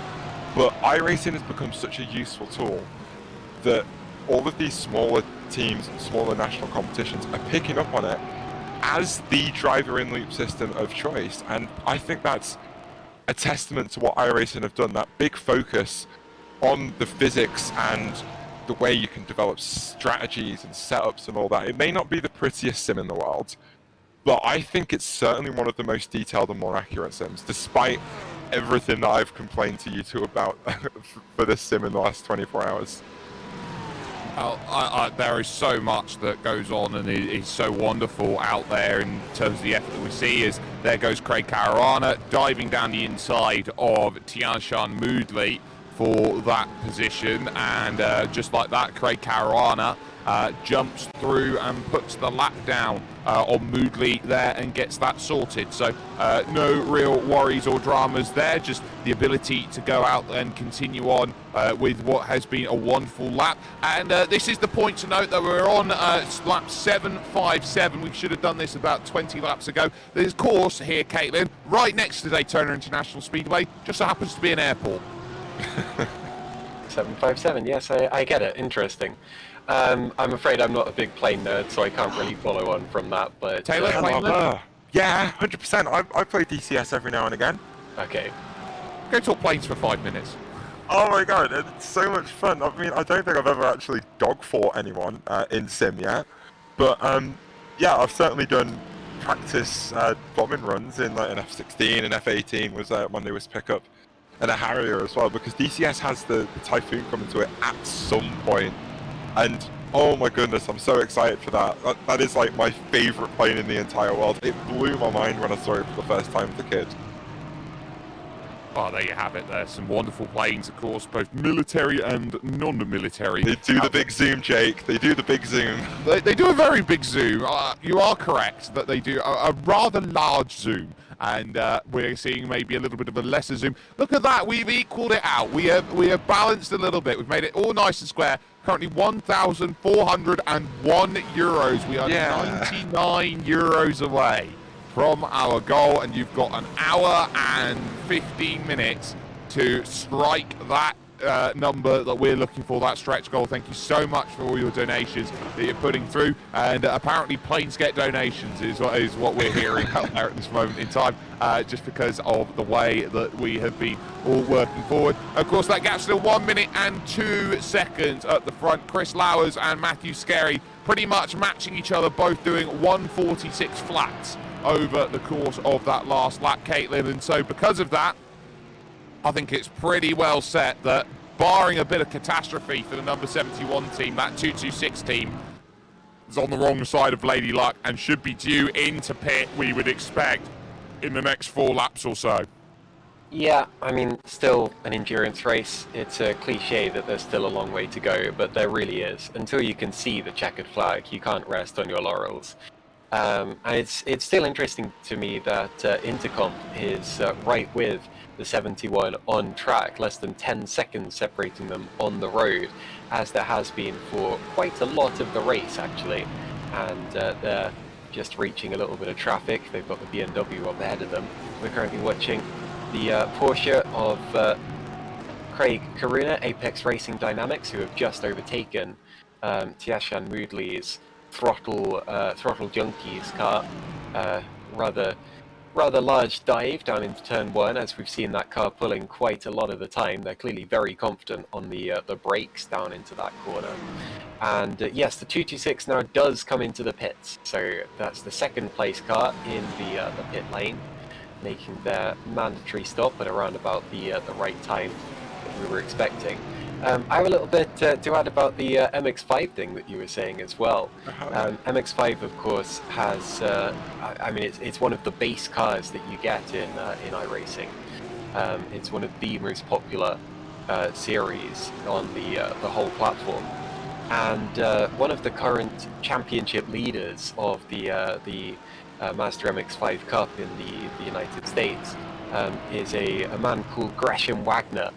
And I first learned of him through iRacing, because one of my closest friends back in the day used to race in the Porsche Club of America, and Gresham Wagner was really big in that series. And ooh, a bit of a dive there that we've just seen from Chris Lowers on the BMW. He gets it through nice and cleanly. But yeah, Gresham Wagner used to fight really hard with one of my best friends at the time, and my friend used to beat him more often than not, and then Wagner, of course, popped up in the real world of MX-5 racing, and now he's there or thereabouts at the top of the championship pretty much every time. So I guess that's another little claim to fame that I very tenuously have, but there you go. And again, just shows the link between the real world of motorsport and the iRacing platform. You know how I keep coming up with these really strange questions to ask you both? Okay. Do you do endurance race much? I have done endurance racing, admittedly not in a while. Most of my endurance racing experience is through commentary. Right. So this is where I say that my sim racing wheel of choice is an Xbox controller. Yeah. That's You're not very fast on it, I might add. A 1 minute 57 around one short is very impressive. It is. I had no sound in my cockpit though. Oh no. So my question then is, I'm sure you've both commentated on endurance races as well. Everyone breaks down endurance races into arbitrary little chunks. So what are those arbitrary little chunks that you two break it down into? I would say broadcast stints. There is a first broadcast stint. Normally it's 6 hours that you get to find, but I find that 3 hours is normally what you get for a stint. So I'd say I'd break it down into 12 lots of 3. Okay, that's fair. Caitlin? Yeah, I would very much agree. It's weird how arbitrary different types of races are in terms of their race lengths. I mean 8 lots of 3. In my brain, to be an endurance race, the race has to be at least 3 hours long. If it's less, if it's between half an hour and 2 hours 59 minutes, etc. That is a sprint race. Yeah. No, I'd call it more of a feature race. Anything less than half an hour is like a sprint. When it's 3 hours, that's an endurance race, and I think the reason I think that way is because of the old Blancpain GT series, where their endurance races would be anything 3 hours to 24 hours, and I think my brain is still stuck in that mood. So yeah, I would break it down into chunks of 3 hours as well, simply because that is the minimum amount of time that an endurance race can be according to my very arbitrary set of rules. So, over the years, we've named them. We've named the chunks of racing. So the first 6 hours, boom, you've got a global endurance tour race out of the way. Good job. Get to the halfway point, and then it's all downhill from there. That's when that's when the countdown begins. Then you get to the last 6, and it's we've only got a global endurance tour race to go. It's just the 6 hours, the typical endurance race length that we run. And then you get down to the last hour, and it's just a European RAP European Sprint Series, by the way. It's just an ESS race to go, not long to go at all. So that's how arbitrarily we've got it broken down. We just break it down into the chunks that match the other bits of racing that we do. It is completely arbitrary. 1.5 hours, you've got basically a Grand Prix. Oh, no. This is an endurance racing. What's a Grand Prix? Put that in the bin. Wow. Endurance racing is better than Grand Prix racing. There, I said it. Wow. We got 1 hour and coming up to 10 minutes remaining now here in this race, focusing on the Apex Racing Dynamics team car, 10 laps off of 3rd position overall, and the Intercom VMD SimSport team, who do have an outside shot of picking up 2nd, but they're a minute 43 down and off cycle with the SimCity Racing 226. So they are going to need a bit of help here. Aaron De Battista is to catch Matthew Scarry and Chris Lowers, but Matthew Scarry here is running some pretty nice times at this point and is doing everything possible just to hold that gap that's needed at this point. And this has been a wonderful drive by the 71 team. Caitlin, they've been flying. Yeah, you have to say, if you're breaking the race down into stints, then this has been the Chris Lowers stint of the race. He's been going very, very well out there, just lapping people every time we look at him. He's just gone past Justin Mifsud's Porsche, still running well in 6th position and continuing on his way right up close to the barrier. That's where you want to be into turn 1, using all of the track that you possibly can without actually tagging the wall. And we've seen that happen a few times as well. And you head through those strange little flicks. Now we look at Craig Caruana in the Apex Racing Dynamics Porsche heading out towards the banking. One of the trickiest corners is, or one of the trickiest types of corner is one that goes from a flat surface onto a banked surface, or vice versa. Actually, I tell you what, the other way is harder when you're going from a banked surface onto a flat surface, because suddenly you have less lateral support on the car. It's all down to your mechanical grip, and when you go down into turn one, it can kind of bounce the car around a bit more than you are expecting. This next corner is actually relatively easy when you're going up onto the banking, because the banking's there to support you, and it takes a little bit of weight off the tyres, and you can just keep it flat from there. There's Di Battista running third in the Intercomp VMD Sim Speed car, and then back to Caruana's Porsche. But yeah, it's been a beautiful race, in all honesty. I know Taylor was going to bring up liveries earlier on. I think there are some really nice looking cars out there, and doing some very sensible racing at this point in time, and long may that continue with just over an hour to go. Yeah, we haven't really actually had a chance to talk about this, Taylor, the liveries of sim racing, because one thing that we're certainly getting to notice now is that a lot of companies out there in the world will actually use sim racing to be a test bed for, well, how is my car going to look? And I think we've got some of the most brilliant livery designs I think we've ever seen out there now going through, not just only the classic recreation, but now what we're seeing common. And the work that the livery creators do to design helmets and suits and car liveries are just simply put incredible. I think it's a burgeoning scene that doesn't get enough love. No, not at all. We've seen it a couple of times in real life, actually, that I believe it was the Wood brothers used iRacing as a way to launch one of their liveries that they were running at some point last year. And it was one of the strangest things in the world, because very much wasn't expecting it. So, of course, Cup teams change the liveries on the car often on a race-by-race basis, and it takes ages to get those things wrapped. And at that point, you're not really going to have the opportunity to get them out on track and get pretty photos of them. So what the Wood brothers did was they got the livery recreated by a livery maker in Sim, put it on track where they were going to run it, cranked up the settings, did some post-processing things to make it look even prettier, and posted actual iRacing screenshots onto their Twitter to show off the new livery, which I think was really, really cool. But there are some very talented livery designers out there.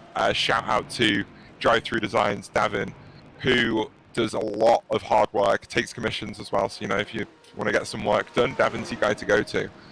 But in BeamNG, a mod team released a next-gen NASCAR for that sim, that game, in the last couple of weeks, and Davin was their livery designer for it. So he's got the entire 2024 Cup Grid liveries made and applied to that mod, and he was like the livery guy for it, which just demonstrates how good he is. His streams are always a good vibe as well when he's doing some painting. I've tried to hire him to do ours once, but that never went anywhere, mostly because of me, to be fair. But yeah, it's not something that's talked about enough, because look at all the gorgeous liveries we've got on this grid. Look at Justin Mifsud's beautiful tribute livery to one of the Porsche liveries from the past. I did try to look up which one it was earlier, but I can't quite remember where those little eyeshadow around the headlights come from. But sometimes less is more when it comes to liveries. Yeah. We see in sim racing, such as with the SimCity racing liveries. I'm not saying they're bad, not even slightly, but they are bold, they are brash, they are out there, you can spot them.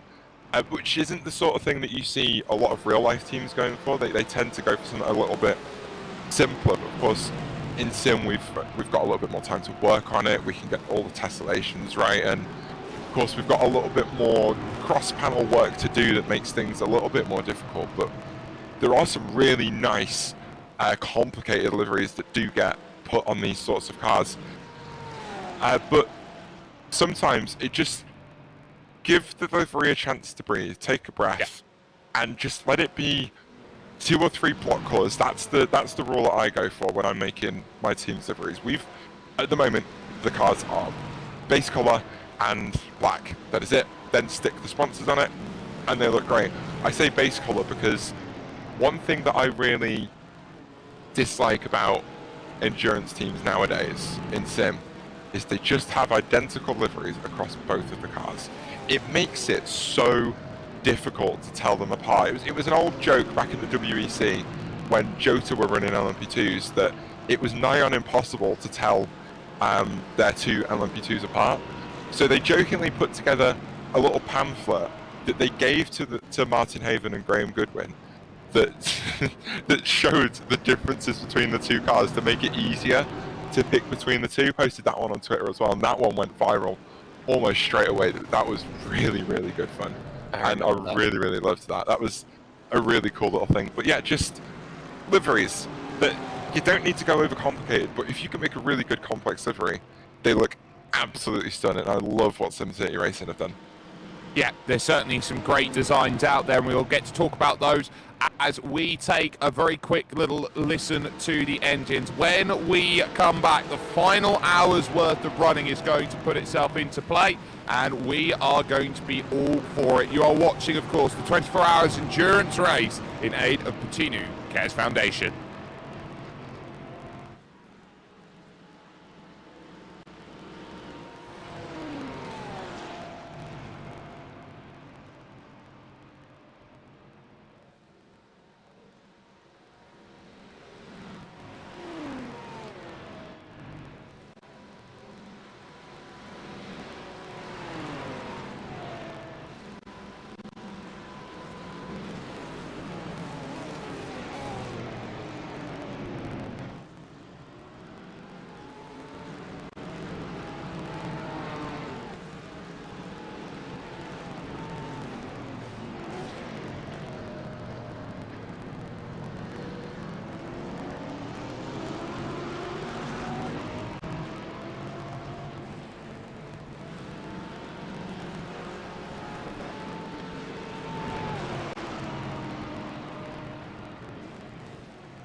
entering the final hour's worth of running. The Boost Brothers and Intercom VMD Simsport are in, so too is the Puttinu 24 car, which is down in the pit. So it's getting busy as drivers realise, right, let's make this simple. 1 hour to go, we'll make our final stops, and we will get our racing all nicely sorted. We are on a charity drive. We are already over our goal of €1,000. We're at €1,401. 99 euros will get us to our stretch goal of €1,500, which would be absolutely fantastic. Anything on top, I would say, is cream. And so as such, we are having a wonderful race out there overall. There's your leading car, the SimCity Racing number 71 team, who have been dominating proceedings since pretty much hour one of this race. Was when they took full control of the race lead through a little bit of fuel saving and strategy, and they find themselves in the best possible position, realizing that the 226 car behind Caitlin needs to make an extra stop compared to them in order to make it home. Yeah, it's not worked out exactly how the 226 would have wanted in terms of the pit cycle. You often see that through the race. You start off by pitting every 50 minutes to an hour, and then you don't really plan ahead until you get to the last maybe 3 to 6 hours of the race. Into the pits now comes the race leader, the number 71. We often see the Intercom car coming in around the same time, so I'll be keeping an eye out to see if they also make their pit stop. But into the pits comes Chris Lowers. He's only been in that car for one stint, so he should stay in the car once again, and they should be able to go to the end of the race from there as the number 226 goes through, Matt Skerry, and continues on his way. But yeah, sometimes you get to the last maybe 3 to 6 hours of the race, and you realise, oh dear, we're going to have to pit at this rate 10 minutes before the end of the race or something like that. And you have a choice to make, which is, do you just push on and then make that extra stop, or do you go insane fuel save mode? Either way, it's not ideal, and it doesn't really matter when you're in a race like this, where you've got maybe a minute to the car in front, a lap to the car behind. Big spin for Justin Mifsud. Hopefully, yeah, that's a bad place to stop, but he gets it going before anyone else comes through, so he should be okay. And that's the kind of thing that happens when you've been driving for 23 hours. It's why they say you should never drive tired when you're on the road. But luckily, Justin Mifsud rejoins the race. And come on, Justin, you've got 55 minutes to do.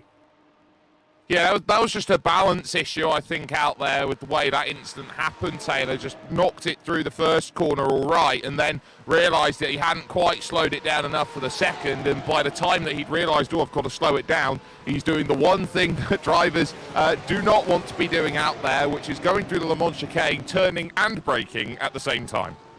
Yeah, it's the one thing that these GT3 cars do not like. I'm sure we've all experienced it, that if you start stabbing at that brake pedal, even though there is a lot of ABS going on to try and keep the car stable, race cars don't really like it when you keep suddenly changing what sort of input you make. They can deal with a big stand on the brakes that you hold because everything shifts and then stays there. But then if you start stabbing at it backwards and forwards, backwards and forwards, backwards and forwards, everything just constantly shifts and rocks. And at some point you're going to hit some sort of resonant frequency with the way that the car's set up. And it's just going to go, right, you know what? This isn't for me. I am gone. I'm stepping out. I'm going to take a moment and just relax from the torture that you put me through. And that's exactly what happened to Justin coming through the bus stop there. The car was expecting to be accelerated out the corner, because that would be the next logical step and exactly what you'd expect at that point. But suddenly, as the car was turning to the right, all of the weight shifted forward as the car was leaning on that back left tyre and getting most of the grip from that back left tyre. And then suddenly all of that weight came off the rear tyres. Weight shifts forward, car is already turning, rear end comes round, and there's nothing you can do about it at that point. Yeah, no, yeah, absolutely. There's not much that you can do when the car turns around on you. You're pretty much a passenger until the car stops, as we see that Apex Racing Dynamics car, 4th position overall, which puts effectively an 11th lap, so to speak, on the number 5 Puttinu 24 car out there being piloted by Justin Mifsud in the World Pro Racing colours. Out there, of course, the light blue, the red, and the white, which is all there as they run together out there on circuit. There has been a driver change at Intercom. They've put Sheldon Muscat in the car to finish off the stint, and just looking at the gaps then at the front, 57 seconds is the margin that we've got between Matthew Skerry and Chris Lowers, and that difference, 57 seconds, for example, when you've got a car that's just entered turn one, you can see there by our big map, the difference maker is that only just exiting NASCAR turn 2, Caitlin, was where Chris Lowers found himself. So a huge difference in terms of the lap time. It just goes to show you how all-encompassing the banking is here around Daytona. Yeah, for sure. Sorry, I'm a bit distracted by these two Porsches entering the banking pretty much together. I'll be watching them as it continues. It looks to me as if Justin Mifsud is actually a bit quicker than Craig Caruana at this point in time, because the Apex Racing Dynamics Porsche went through as Mifsud had his spin, and then Mifsud has not just kept up with him, but actually started to reel him in a little bit, despite being several laps down from the other Porsche.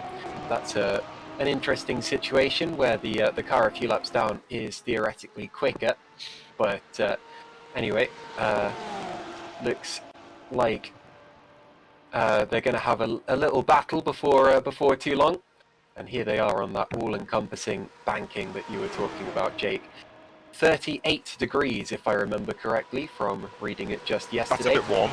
18, yes, very. Or cold. In America they use Fahrenheit, but yes. 18 degrees on the banking, on the ice cold, it's triangle banking. And there we are with Mifsud making the move. Nice little overtake there from the very sleep-deprived Justin Mifsud. Yeah, there's still some fight there, isn't there, Taylor? Well, Jake, I was going to say that's less ice cold and more universally cold, like vacuum cold. Oh, the 5 cars just got a penalty, and I think that's instant limit. Yeah, Justin Mifsud going a little bit, well, a lot of it wide on the exit 4. You can run out there. There's an exit road that you can use, but if you touch the grass that is on that little separator, there is a 1X to be picked up there, and I think Justin did just pick that up, and that's gonna. Well, he's either picked up a black flag from race control for incidents, but it looks like Adrian Fugayo is giving him a black flag for some sort of incident. We don't quite have a list of penalties as they come through on our end, unfortunately, but that's more what that looks like rather than an incident. Would that be a custom script? I'm not sure, to be honest with you. Because the way that's sort of being written, I would understand that as maybe there's a custom script for any time there's a penalty where it's, oh, this car has got a black flag, which can be done in iRacing by dealing with stuff in the back end. So I definitely think that could be a possibility that there's an automatic script being run in that regard. But regardless, the number 6 car is going to have to dive in, serve the penalty, and get back out and going again, knowing that that NMT performance car is going to get a little bit closer. So in comes Justin Mifsud, and we were looking for a moment when the Boost brothers fell into trouble, Caitlin, like this was going to be a case where Justin could get a top 5. He might be trying to think about, can I consolidate even a top 6? Yeah, I think he'll be okay with that, but I do think it's very funny that Adrian Fugayo gave him the penalty, considering how closely those guys... Oh, it was only a drive-through by the look of it. There you go. But yeah, considering how closely those guys work together, I mean, they're basically co-founders of World Pro Racing, and back when I used to commentate, I considered them to be my 2 bosses who would always be in the same Discord call together. So to see one basically giving the other one a slap on the wrist is a little bit ironic, but there goes the second place car, the 226, and then there goes the ADC Racing Team car through at the same time. And is that a... Yeah, black flag cleared from Adrian Fugayo now, so it was just a drive-through that Justin Mifsud had to serve there. Yeah, You've got to be impartial if you've got friends in the race and you're in race control. Even if you're in the commentary booth and have your own team cars in the race. Not that I know anything about that. Yeah, so you do have that element of impartiality. You've got to separate away from team owner, so to speak, or friend, and what's going on. Everyone's got a job to do, and everyone is going about that and doing a wonderful job to make that happen here as we tick on over ever closer towards our end of the race. 23 hours, 13 minutes, 20 seconds that been run of this 24-hour race. Now, lap count is always something that's really important, and lap distance we go through. We're on lap 775 of this race. We were thinking that we were going to get somewhere just a shade here, Taylor, over 800 laps. Yeah, I think we are still going to get there. I think that's on the schedule to get to 800 laps. I'm just double checking with all of my information. Yeah, so SimCity Racing, with their last stop having been completed, we are looking at a scheduled 800.8 laps. Of course, you can't do 800.8 laps in Sim. This isn't Forza Motorsport, so we will be going to 801 laps. So, yeah, for those who were betting on what the distance was going to be, 800.9 laps as it stands, which is hang on, how long's Daytona? It's like 5.5 kilometers or something, isn't it? So it's a 5.73 kilometer lap that you've done 801 times. I do not have the mental capacity to do those maths. That's why I'm getting a calculator. I'm just saying, slow down, slow down. 800 laps exactly is what we need. It's a nice round number, you I know. wouldn't mind that. There's still a chance that could happen. Oh, Jake has an answer for us, I think. Yes, so we're talking 4,590 kilometers worth of driving, give or take. 4,590. Yes. Wow. Nicely done. It's not bad at all. It really isn't. That would be sort of a kilometer drive. How many laps of Malta would that be as an island? Oh, it depends what roads you take, but yeah, that's a good few laps. I mean, it's a small island, yeah. So, yeah, that's what I'm going to be doing for my next 5-10 minutes or so, but at least for the moment, the gaps have certainly spread out, as they do in endurance racing, and, you know, you get to this stage where, they're split by a lap. You know, in endurance racing, Caitlin, one lap can be considered, that's quite close. Yeah, I mean, especially when you reach this stage. I had the absolute delight of commentating a 12-hour lawnmower endurance race in a field in Hampshire earlier this year. Last month, actually. It was absolutely beautiful. And there were classes in that. I mean, the Group 2 lawnmowers, which are the long, low slung ones that you kind of steer by pushing with your feet, the sort of cricket mowers, if you will. That class was won by a grand total of 25 laps when all was said and done. So if you see it with that lens, 25 laps after 12 hours, then 1 lap after 24 hours is absolutely nothing. But there you go. It's a minute and 45 seconds, which is genuinely nothing over the course of an endurance race. If this was a Grand Prix, a minute and 45 seconds is a very, very long time in Grand Prix racing, but with 45 minutes left on the clock, where literally anything can happen between now and the checkered flag, well, it's 58 seconds as it stands, so that's less than nothing. Of course, a lap is a lot more time at Le Mans. You're looking more like 3.5, 4 minutes, depending on the classes. But at Daytona, we've got this rare treat where we have a relatively short track for a 24-hour race, so it means even when the gaps are a lap, you're still looking at a relatively close fight. Sorry, Taylor, how did you know about my lawnmower race? Because you and I were both in the Racing Pride Discord server. We are indeed, yes. And I remember Lucy talking about it.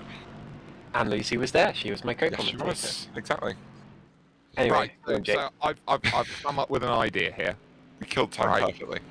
So I've come up with an idea, and this is you have to follow the road 100% of the way through, and you've got to follow the one road over. So this would be connecting the Camino Ferries Company to the Freeport Police. That's one side of the Maltese Island to the other side of the Maltese Island, which I put that at a route of 38.3 kilometers across the island one way. So you've got to now sort of do that mathematics here. So you've got that, and so you divide it by, which is going to be 38.3 times 2, So they've effectively done 60 back and forth trips of the island by the time that this race has been completed on the #1 motorway in Malta. So Jake, I'm going to give you another calculation to do. Right. The total circumference of Malta is 219 kilometers. Go. So it's 219. 4,590 divided by 219. Almost 21. Oh, is that all? Yeah. Only 21 laps of the entirety of Malta. Yes. Huh. I think they need to map Malta on iRacing now. Do it Targa Florio style around. I was going to say, yeah, we're doing Targa and Malta now. I've decided. The widest road that you can find around the island of Malta, and the islands of Malta, because it's three different islands. The biggest one. I mean, I don't think we're going over a bridge unless there is. I don't know the geography of Malta very well. Oh wait, could you imagine? Massive bridge between two of the islands, and it's just a big long straight line, proper Targa Florio style. Okay. 345 kilometers an hour on that bridge. That would be so sick. High winds as well, so the cars would be moving all over the place on it. I believe what you've just described is the Azerbaijan race circuit before Formula 1 got there. Oh, yeah. That thing was insane. Well, I think we know where this race is going to be held a year from now then. I'm pretty sure we are. Right, we find ourselves now with about 40 minutes to go, still at 1,401 euros here on our donation train here towards Puttinu Cares. Out there at this moment in time, we've had a wonderful bit of work that has been put through together. You can donate down in the description of the YouTube video if you haven't had the chance to already. Where have you been? Come on, let's get a little donation in to get ourselves over to the end, along with the work that has been done by Puttinu Cares, which is a home away from home, which has been absolutely fantastic in terms of putting together some wonderful charity drives out there in terms of the work that has been done. And it goes right the way through the top down from Angela Cuscieri and Rennie Zarafa, who have been putting the charity work together, and then right the way down through the group who have been making sure that there is somewhere for people to go where there is work to be done in terms of dealing with cancer treatment, which they have been going through at this moment. This has been something that's been going on for over 20 years as a non-governmental, non-profit. So all of that money that you are going to be donating over is going to be a huge boon, as it will go over to getting so much help over, helping to fund the costs of accommodation for people who have had this chance to go through something like this, and then have that ability to get the care and the proper treatment that they need in the long run. So please find a way to donate if you can. Out there at the moment, 58.6 seconds the gap at the front of the field, and it does not look like it is budging, Taylor. I think that is pretty much going to be that as they go through. And you may notice sometimes that there's a little flicker red out there on the tower and for some of these drivers out there. And I think that's really cool what this timing ticker does. It tracks here, Taylor, every time there's an incident point. You know what? I didn't even know what that was, but that's very helpful. Thank you, Timing Tower. But unfortunately, I feel like this race was decided a very, very long time ago, especially when the 71 was able to get into the correct pit window. Of course, they don't have to stop again, whereas the car that is a minute behind them on the road still has to take another pit stop 20 laps into what is about a 31 or 32 lap stint, depending on the fuel saving you've done. So they can pit any time between now and the end of their fuel tank, and they'll be able to go to the end. And when you're a car that doesn't have to stop again, that's literally just free lap time that free race time that you're going to gain on any other car. So the credit has to go to the strategists and the race engineers and the drivers behind that SimCity Racing 71 car for putting themselves in that position where they don't have to take that extra stop. But the question I think has to be asked: what happened to the 226 that they're not on the same fuel saving strategy? Well, that I think is going to be worth keeping in mind, that there have been quite a few driver changes over the course of the racing, and I'm just trying to keep an eye out on where we left them, because we left them around lap 100 of this race, and I'm just trying to get an eye to work out where they've gone through. So they had a driver change at lap 151. This is going to take a little bit of dissecting out there. And sorry, yep. From memory, it was always this way, because if you remember early on in the race, even in the first stint, the 71 went 3 laps longer than the 226. And it's been that way throughout the whole race. The 226 has been doing about 52 minutes on its stints, sometimes not even that. I mean, we commented on a 47-minute stint that they did not too long ago. The 71, meanwhile, has been doing 55 to 57 minutes every time. And really, I think that's what has made the difference, and is what has offset them. So, whyever that may be, the 71 is somehow able to run longer than the 226 and faster, due to the way that they are fuel saving and the way that they're driving this car super efficiently.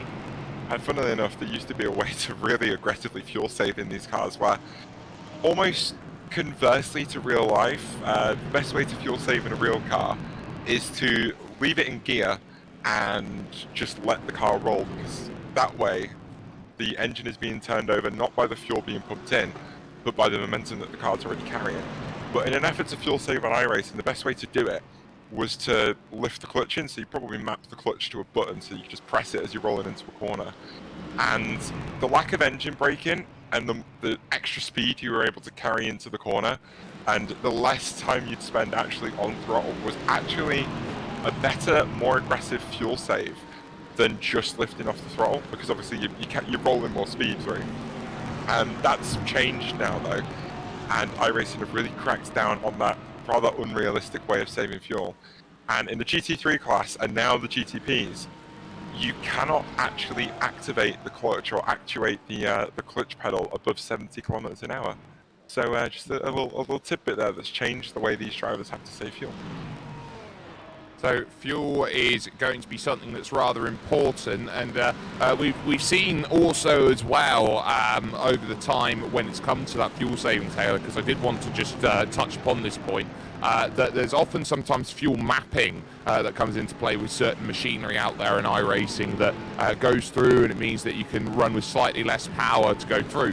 I remember once upon a time there was a mode where basically they absolutely nerfed the number 1 package, so the most power package, to the point where, with the way that the number 1 mode derated, that number 2 mode became the number 1 mode, because, well, why would you ever go into number 1 mode anymore? We'll just run number 2 mode. Yeah, so a lot of cars have fuel maps, as you mentioned, usually somewhere between 1 through 6 or 1 through 12, depends on the granularity that the manufacturer decides to go for. But that's really gone away in recent years. I know in real life, GT3s had their fuel map taken away, and you're not allowed to change the fuel map anymore, much like in Formula 1.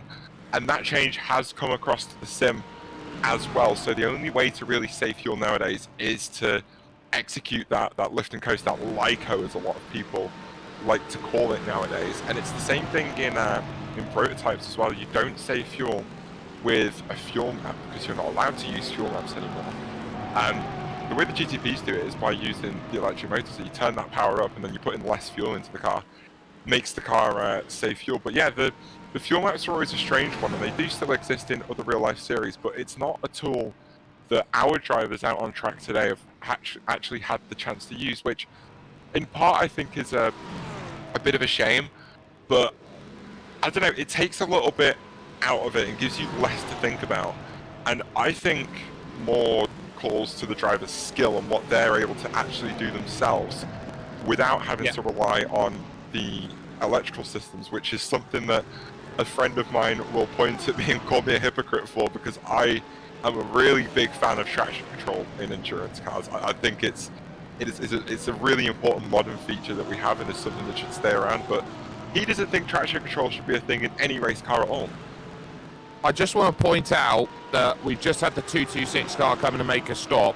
and they have come out directly in front of the race leaders at this point. So if there is anything that's going to go on between the 71 and the 226, it will be because the 71 is trying to put a lap on the 226 car, which agonizingly sits just in front. So effectively, this is the race now for the 71 team. Sit behind the 226 car for the entirety of a run, and they've got the win under lock and key. Should anything happen between these two teams, and rule one of sim racing gets broken, Caitlin, where you do not, under any circumstances, hit your teammate, and the second rule is that you scream it louder, so if you didn't hear it the first time, then you're looking at this going, well, the 71 team, all they've got to do is watch. Lime, green, and black rules, baby. I don't... White, green, and black rules, I like that. Yeah, no, there's really no chance of anything like that actually happening unless the 226 was to make a mistake and the 71 was to get caught up in it. But I'll tell you what this actually is. It's a really good opportunity for a photo finish, a kind of formation finish between the two. There are famous pictures of Ferrari doing the... Oh, I tell you what, it got rather close there actually. The 71 almost missed its braking. That was rather tense. But yeah, there are famous pictures of Ferrari doing this back in the 60s at Daytona, having their three cars finishing first, second, and third, and going three wide across the line. And more recently, I remember GRT Grasser Lamborghinis did that when they won here in GTD. And I'd love to see the Mercedes here do a similar thing. But yeah. After saying there's no chance of them coming together, they were a little hairy into the international horseshoe there, and to do a formation finish, they've got to actually get there first. Yeah, to finish first, you first have to finish, and that old adage is the fact that you can't win a race if you don't cross the finish line, but there are certain series out there where sometimes you can. But at least right now, here in this 24-hour endurance race, they have done everything right. They've put themselves back together on circuit. And effectively here, Taylor, this has been what they've been building towards. Just getting an advantage and running it all the way to the end. And with half an hour to go, it's practically a case of, right, there are no more elements which can possibly surprise them except for a little bit of lap traffic of maybe Craig Caruana in front in the Apex Dynamics car and potentially the O2 machine of NMT Performance. But outside of that, all the traffic's on the other side of the circuit. They've already navigated through all of it. Yeah, class of the field has been the 71 and the 226 in this race. The 226 one lap ahead of their nearest competition, Intercom, falling out of contention really early on in the race, and it has been the story of which SimCity racing car can really maintain their advantage. We saw that little bit of a fight just as we stepped away after 3 hours of competition between these two cars. But after that, it really looks like the 71 found another gear that they could go into. Only 6 gears in the gearbox of this Mercedes, but they found a 7th that they were able to utilize and really pull out that gap. Helped, of course, by the fuel-saving strategy they were able to put themselves on and execute those 31 and 32 lap stints consecutively for so many laps so far this race. And it's just setting them up perfectly for this last hour. 14 laps into their current stint, 14 laps on these tyres and this fuel tank is going to take them well comfortably to that 24 hours complete mark. And they're only going to have done a 30 lap stint, I think, before they get to the end of this race, which will take us nicely to the 801st lap of this endurance event. It certainly will take them there. It's Matthew Scarey currently ahead on the road of Chris Lowers, but Chris Lowers driving the car gets tucked up right underneath, and we'll see whether he wants to go by or whether he's going to bump, and he's going to bump, and this is where it's going to get scary out there, because, you know, if they even for a second get the wrong type of contact out there, Caitlin, and they hook the quarter panel around, it does not matter that they're teammates. That will be looked at by race control, and that could be the disaster that the 71 team are looking to avoid. They just have to dial it back in this final 27.5 minutes. It's a similar kind of racing to what we had at the start of the race, the sort of NASCAR-style tandem drafting. And I mean, at this point, surely they both know that the race is wrapped up, that their positions are their finishing positions. So realistically, you can't. That's why I'm saying you can't see them coming together or whatever, because they're not really racing. There is no way that the 226 can get a whole lap back on the 71, but having a bit of fun out there nonetheless. And to be honest, a good thing too, we haven't had that much action in the last 3 hours, and I think this is making up for it here, despite the fact it is the two leading cars and that they're teammates and they are separated by a lap. But yeah, a little bit hectic out there between the two of them. Chris Lowers maybe a bit more attacking than Matthew Scarry would like, and now we've got to see whether they are actually racing or whether they are just having a bit of fun for the show. Yeah, so this is going to be where it's going to be how close do you want to go and push it, and they are right on the limit there through that final chicane, the Le Mans chicane, which leads them over towards this run through NASCAR 3 and 4 and off of the banking in towards the tri-oval, and another lap then to go on to. This is what they're going to be panicking about when they go through, as the Boost brothers will now take their lead from the exit. It's all about that run through that final chicane. It's the biggest place where you can get penalties put together on the board, and every time you're diving through that section, you're on a tightrope there, Taylor, to make sure that you're actually not going too far into the corners so that you can't gather yourself back out of it again. Yeah, very tricky, probably the trickiest corner on the track. Very one line, and you only have one option for how you want to get through that corner. But hilariously, there was an update to those curves down at the Le Mans chicane a season or two ago, but they never updated the track limits, so you can still be driving on concrete down at that corner, but still pick up an incident point for going off the track when you're still well within the confines of the circuit, which I think is what we've seen tripping up a couple of our drivers today, and why we've seen so many incident points be picked up down there. Of course, a lot of these folks have been really pushing the limit and picking up grass on the last curb of that corner. The 71, of course, one of the first cars to do that, picking up that slowdown that slotted them in behind, well, both of the cars that they were leading. But again, that was a little bit of serendipity for them to put themselves in a position where they could fuel save as aggressively as they had and put them in this position to be leading by almost a lap as they tried to save more fuel behind their sister car, the 226, again punching a hole in the air for the 71 as another little bump draft. We've got a nice little shot on our monitors of the hashtag never lift on the front of the bonnet of the 71, with what I think is a little image of that of the old man from Up, I believe, which we'll be able to have another look at once these cars separate. Well, yeah, you got a case of. There he is. Yeah. It's actually him. That's amazing. I love that.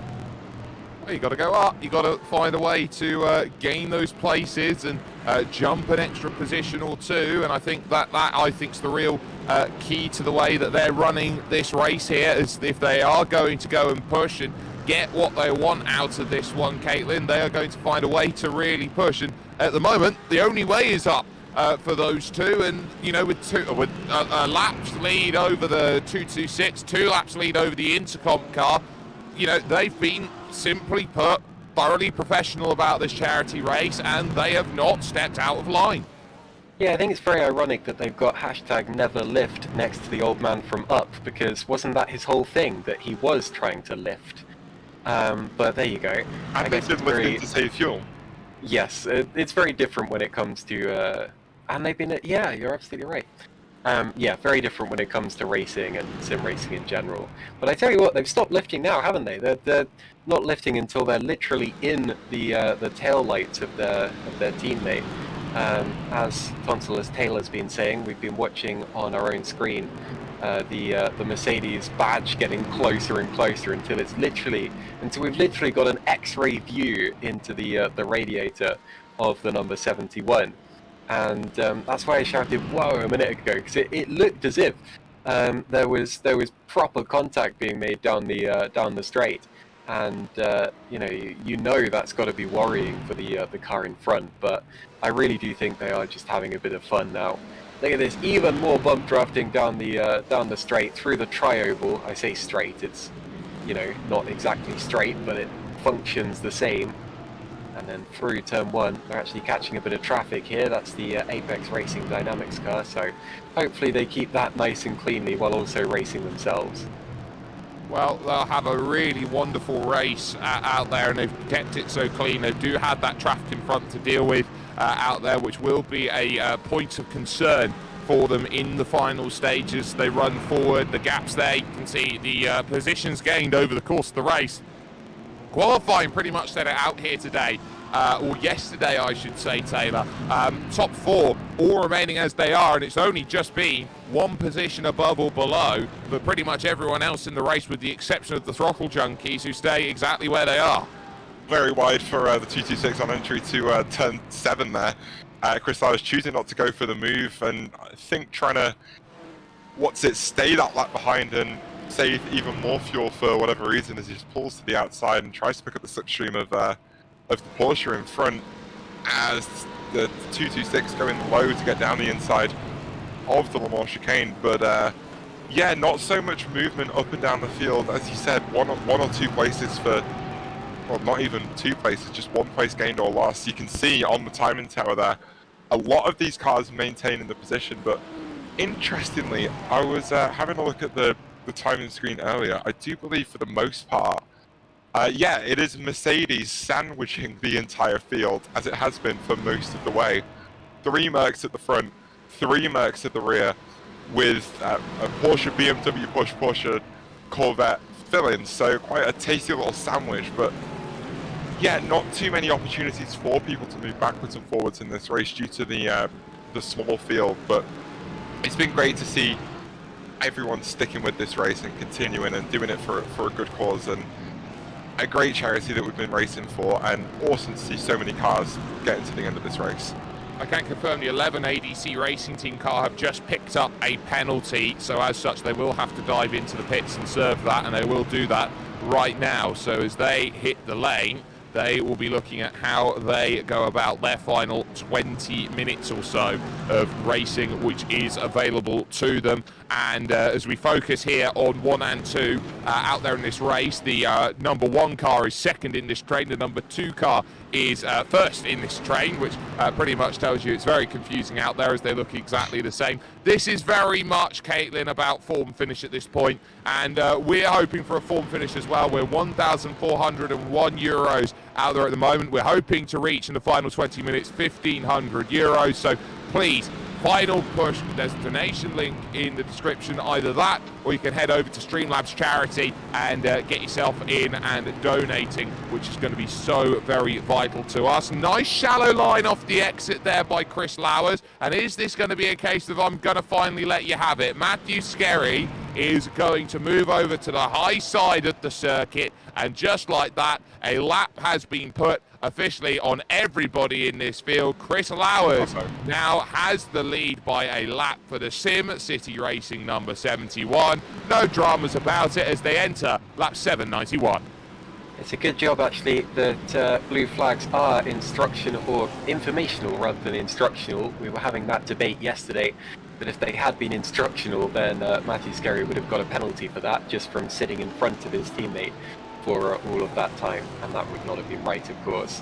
It's good to see cars together on track, even if they're not on the same lap. It almost looks like the start of the race here, with with the number 48 Porsche there running in 4th place, and the Boost Brothers car running in 5th position, but they're separated by several laps, despite the fact the Porsche has only just put a move on the BMW.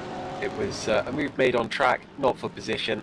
And of course, we can tell that it's not for position because you don't have the 3rd place Intercom BMD SimSport car in the middle. But if you did, we could pass this off as the very first lap of the race. Great stuff to see out here on circuit.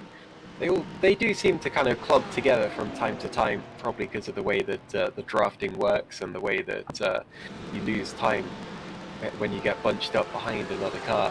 But yeah. Anyway, they're all together for the time being, just providing a little bit of a show with 18 minutes to go.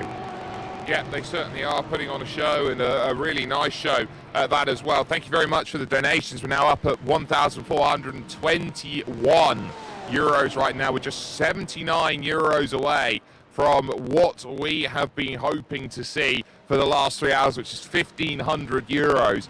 All things wrapped up in a nice, neat bow. We are so close, ladies and gentlemen, on this charity drive to hit that extra €500 stretch goal that we have available to us. Bit of side-by-side going on as Craig Caruana just about clears Odin Sammer. These two are together on the road, very similar to the likes of the Sim City racing cars, but the difference is 8 laps for the Boost brothers to try and find it. They will throw one back down the inside to try and find it. The only issue that they're going to be running into, Taylor, is there's about 8 laps left of this race. Yeah, this is the race that we saw earlier on in the race, I guess, between these two cars. And it seems like this fight has been reignited as Caruana looking to the inside of that BMW that should theoretically have a much better braking performance. Has Odin Sammer not giving up the position into that corner, taking it rather aggressively. 2 corners to go. I'm just going to try and re-follow that fight on my end. There we are. Big hit slipstream coming for that number 48 who's on the flashes. Sammer giving it up in the banking this time, just having a little bit of fun. It looks like as Caruana slides back through to take that track position, and Odin Sammer repaying him with a headlight flash coming down to the more chicane, but looking to the inside to try and retake that position. Thinks better of it, just about. Caruana, I think, expecting him to go for the move there and compromising his line on entry. But just a little bit of fun being had for both of these drivers out there on track, which is what it's all about as the headlight flashes do continue. Yeah, we're right at the pinnacle of this race here with the final 15 minutes about to bring itself into view, and this is where drivers feel like, you know what, I've got something I can showcase here and try and find a way to go forward and gain a little bit more out there. It's a whole lot of fun at the end of the day why they've gone through, because it is about the camaraderie out there. It is about spending time with your teammates and other drivers out there. Thank you again for the donations. €10 donation, now 1,431 out there, just needing a very nice amount of euros remaining to hit the target that we're looking for. But for at least this point in time, they are going to clear the traffic here, are your race leaders. That is the O2 of Mark Cucchiardi, who is there right in the midst in that bright green Porsche that is very Rexy-esque, so to speak, out there as Matthew Skerry just tiptoes down the inside of the West Horseshoe. And that's not often really talked about, Caitlin, that West Horseshoe, and how surprisingly difficult it is. Yeah, I mean, we're seeing cars in the wall there, usually because they've got it run through the little kink, but I guess that it all adds up to the same corner sequence where you flick through the left-hander, you find yourself automatically on the right-hand side of the road. You think, hold on, I'm supposed to be on the left here, and then you've got to get the car lined up for the West Horseshoe. It's a deceptively tricky corner, probably not quite as tricky as the International Horseshoe, but even so, it's sometimes an overtaking opportunity as well. But if you find yourself on the inside grass, it can be just as slippery. But yeah, I've just seen something really nice actually. The race, or the broadcast director, has let us know that the hashtag never lift on the front of the Sim City car is there for a member of their team who is fighting cancer. And of course this race is done for the charitable cause of Puttinu Cares. And of course they work with children with cancer and families of children with cancer. So I'm sure that is close to their heart as well, and it's one of the reasons they're taking this race so seriously. But it's good to know that there is a story behind the hashtag never lift, that we were just it makes me feel kind of bad that we were just making fun of it there, but no, it was all done light-heartedly, as it just shows how competitive these teams are. They say in this world right now, and the way it's connected, you're never more than 5 connections away from anyone. Very aggressive on the brakes by the Bush brothers there in 5th position. You're never more than 5 connections away from anybody in this world. No matter where they are and who they are, you can find a connection to a connection. Eventually down the line, you'll be connected to the entire world in that sense. And that means that everyone at some point should know someone who has been affected in this way and can sit and sympathise as we go through. We've seen some wonderful charitable donations and causes for racing out there. And of course, personal reasons to go out there and race and do what is so very necessary out there, as everyone has been doing over the course of these 24 hours, which we're soon coming up to. We're just ticking under 12 minutes to go here in this race. So some wonderful work and effort that is being put through together by everybody here. It's been a simply wonderful showcase of driving, and we got some light flashing late on here, which is what we love to see, as they will have the NMT performance card there. And this is where we're seeing the grunt of the BMW really find its footing right now here, Taylor. We haven't really had that chance to go and see it. That's as close as you want to get, having to take about 4 stabs into the corner to make sure they actually made it without making contact with the Porsche. Goodness me, I bet that felt absolutely horrible from the cockpit of the BMW as they take a massive dive to the inside of turn 4 once again.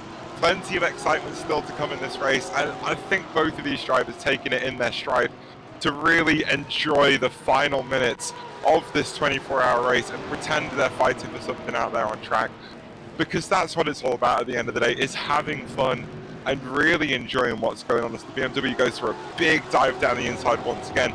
Caruana fighting that one to the outside and being fed a little bit of grass on the outside of the circuit, but takes advantage of the inside line as Samet goes for the cutback on the apex of turn 7, but not quite able to get that car through the corner in the way he wanted to. The Porsche, of course, with the advantage on corner exit.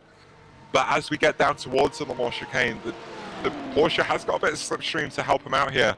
But we know what the grunt of that BMW is like. It can, of course, be countered with a little bit less rear wing on the back of your car, but that BMW is going to go to the inside, and it will be side by side on entrance to the bus stop, with Samet taking the advantage mid-corner. Caruana has to concede for now, but it's... Oh no, never mind!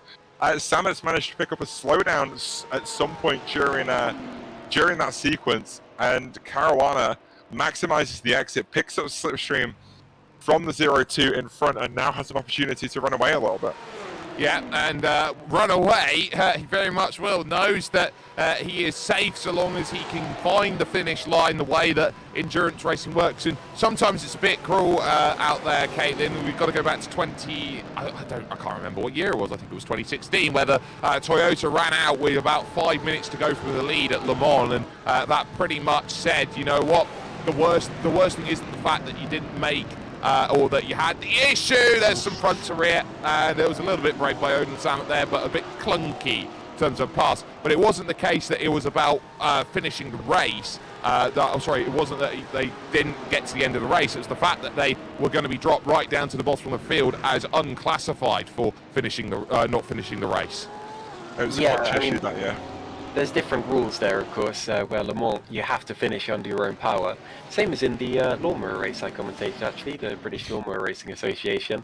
I mean, similar to the Toyota situation, the first time I commentated the VLMRA 12 Hours, 2018, the team Northerners Kick Grass led the entire, yes, indeed, led the entire race up until the last, I think it was the last half an hour, and this is a 12-hour race, and they broke down and they couldn't cross the finish line and they weren't classified, and they had an 8-lap lead up until that point.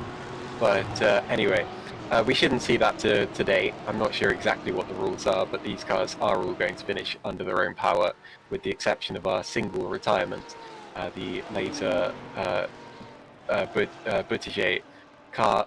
But yeah, I love the racing we're seeing right now, and I thought it was very cheeky what Odin did a few minutes ago, where he deliberately let the Porsche through and then straight away went to flashing his lights at him. That is great stuff.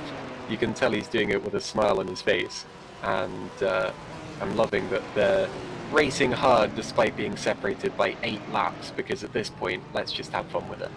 Well, they are having fun, and a whole heap of fun. They know that they can't affect their positions right now, so that's all they're doing, is that they're racing out there, battling for place and trying to find just a little bit more of a something out there to get themselves home and over the line. And it's been a lot of work that we have seen from these drivers, and they've been doing a wonderful job with their runs. Of course, the Apex Racing Dynamics team have firmly been the fourth fastest car over the course of this race. 8 laps clear of the Boost Brothers and 11 laps behind the Intercom VMD Sim Sport car, which is currently classified in 3rd position. So there's a lot of positives to take away here, Taylor, from that number 48 machine. Yeah, those guys have had excellent pace for the entire race. Apart from that one stint where they did burn their tyres a little bit, trying to get past the Boost Brothers BMW, doing everything they could to try and pull up alongside and make some sort of move work. But the Boost Brothers had the number of that Porsche 911 and fed it right into the parts of the track where it didn't have the advantage that it wanted to, and couldn't set up for the corner exits in the way that it would have liked. But yeah, a little bit of poor fortune for the Boost Brothers number 4 BMW has put it down the order a little bit and allowed the Apex Racing Dynamics car to just take the advantage and really move away at the front of the field. As I do think we see the 2 lead cars are practicing for their photo finish. The 71 just backing off a little bit and seeing exactly how much he needs to back off to give the 226 enough of an advantage for them to come across the line side by side. But that's the nature of endurance racing at the end of the day. You have to keep the car clean, you have to keep, you know, everything together to make sure you stay out of pit lane, whether that's penalties or repairs. There are fast repairs in this race, but you can't take too many of them before we start seeing issues. The Ford does have a look up the inside, and a little bit of door banging that time, straight into the door of that Porsche. Doesn't affect either of them too dramatically, but yeah, just these two really out here enjoying the final 10 minutes or 5 minutes or so of this race. Goodness me. Yeah, they really are. Ooh, it's getting a little bit dicey at the moment. Do want to note out that the Throttle Junkies have come in and made their splash and dash, and they'll be coming home as we head to 5.5 minutes and under now, still looking for those 69 euros that will put us over at 15. Yes, nice. Will put us over at 1,500 euros. Then overall for today, or for the entire 24 hours worth of effort, it's been a wonderful charity drive, and you've all been so amazing. Thank you so much in that regard for bringing things so nicely over to us and helping to donate for such a wonderful cause. Lot of traffic right now to be dealt with for Chris Lowers, as he's now got to get by Marc-Paul Bouteger in the MCT GT Racing Chevrolet, Corvette, not quite a Chevrolet, it's a Corvette, and then Justin Mifsud in the Puttinu 24 Porsche to get by as well. And you got to talk about etiquette as well when it comes to being lapped around Daytona, and often we don't really get to see it, but here's about as close as we are. Normally, you have to take oval etiquette on the oval, Caitlin, which means you see that dotted line up on the top side. That's we're going to stay up there. That's where lap traffic should go if they are to be overtaken by a quicker car down on the bottom, as to not inconvenience them. Yeah, that's true. I mean, I tend to like it when they stick on the low side anyway, because realistically, the faster car has the responsibility to go through on the outside. So I'm just looking at the BMW and the Porsche rubbing doors through the International Horseshoe now. The fourth and fifth place cars are still rubbing on the exit. Sorry, I know you can't see this right now, but that was very close racing there. And they've managed to rejoin the track, but the Porsche was all over the grass there. It's going to end in tears. You just know it. Yeah, I mean, it could well. They're still going hard. You can see them in the background of the shot now. Basically everyone together on track at this point in time. The Porsche is going for a big lunge down the inside of the BMW. This is Caruana on Samut, goes through. Samut now behind him on the oval again. We've seen this a few times. He's always been able to get back through. It's like a cat playing with his food, but right now his food's starting to bite back. It's like, I mean, has your cat ever tried to bring in a hedgehog? It's like that. Ooh, no, that's not an image that I quite want to see. There's a great battle of brakes between them into the chicane. Oh, how is there not contact between Samet and Caruana through there. The nose so thoroughly chopped off. Samet sliding through the chicane, was able to hold on. Wow, what brilliant stuff we got going on. But meanwhile, as we do that, we will look at the clocks, because there is an important point to be had here as they cross, because we are now down to 2 minutes and 39 seconds as they cross the line, which will confirm here, Taylor, that we'll be down to 2 laps to go here at Daytona. Yeah, it will be an 801 lap race. So, of course, all those maths that we did earlier will... and there it is. Finally, it happens. But I was going to say that this little battle is very reminiscent of the end of, I want to say, the 2021 24 Hours of Daytona, where we had the KCMG Porsche and what was at the time the FAF Motorsport Porsche going at it very, very hard at the end of the race to try and take overall win, the win in GTD full stop.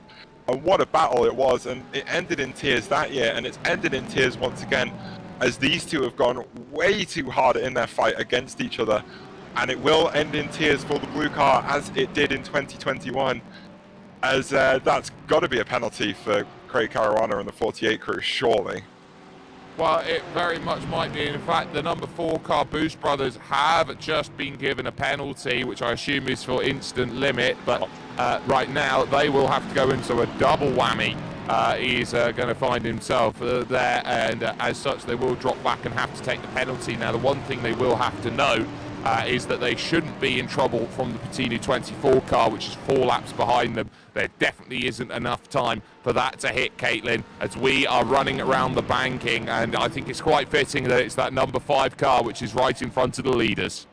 Yeah, I would like to know if the number 4 has a black and orange flag, because that was a heavy hit, so I wouldn't be surprised if it's forced into the pits.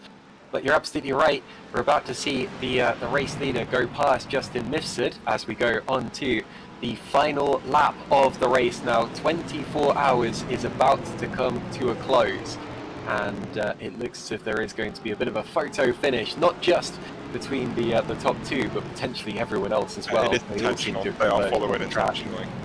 Well, it looks like that they are following instruction, and that we are really looking forward to. Almost everybody joined up together here in the final stages of this race, and hoping that with everything that they've got going forward, that they can sit and say, you know what, this has been a wonderful performance of driving, and for a wonderful charitable cause as well. Over 1,400 euros donated over to Puttinu Cares, and on what is an important run with an important message on the front of their 2 Mercedes right now, as they enter the banking for the final time here in this race. It has almost been fitting, it has almost been destiny. Their main challengers today have been the Intercom BMD SimSport team over the course of 2 days of racing, twice around the clock. The Intercom team fell 2 laps down after about lap 2, and everybody jumping together to try and get themselves there. It will be, it seems, a lap of honour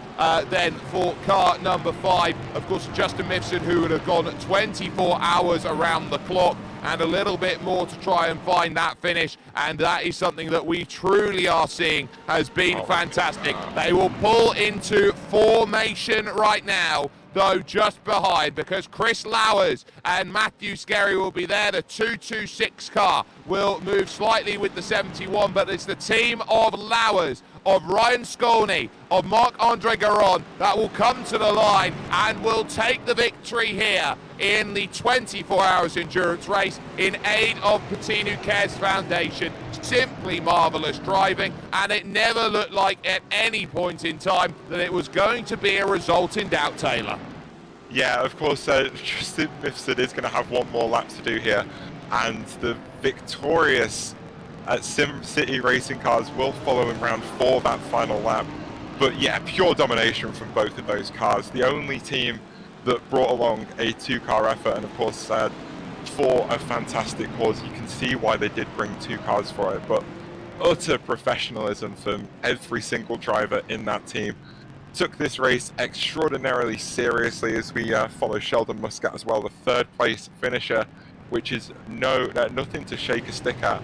3rd place in a 24-hour race is very, very impressive. But I don't think this victory was ever in doubt for SimCity Racing. They put themselves in that position right at the start with a, I believe it was a 1-2 qualifying, and then just dropped behind the Intercom VMD SimSport car, really not giving them an opportunity to do anything but go full push, and saved all the fuel that they needed to give themselves every single little advantage. And yeah, that was shown here today. A full 2 laps over the nearest non-SimCity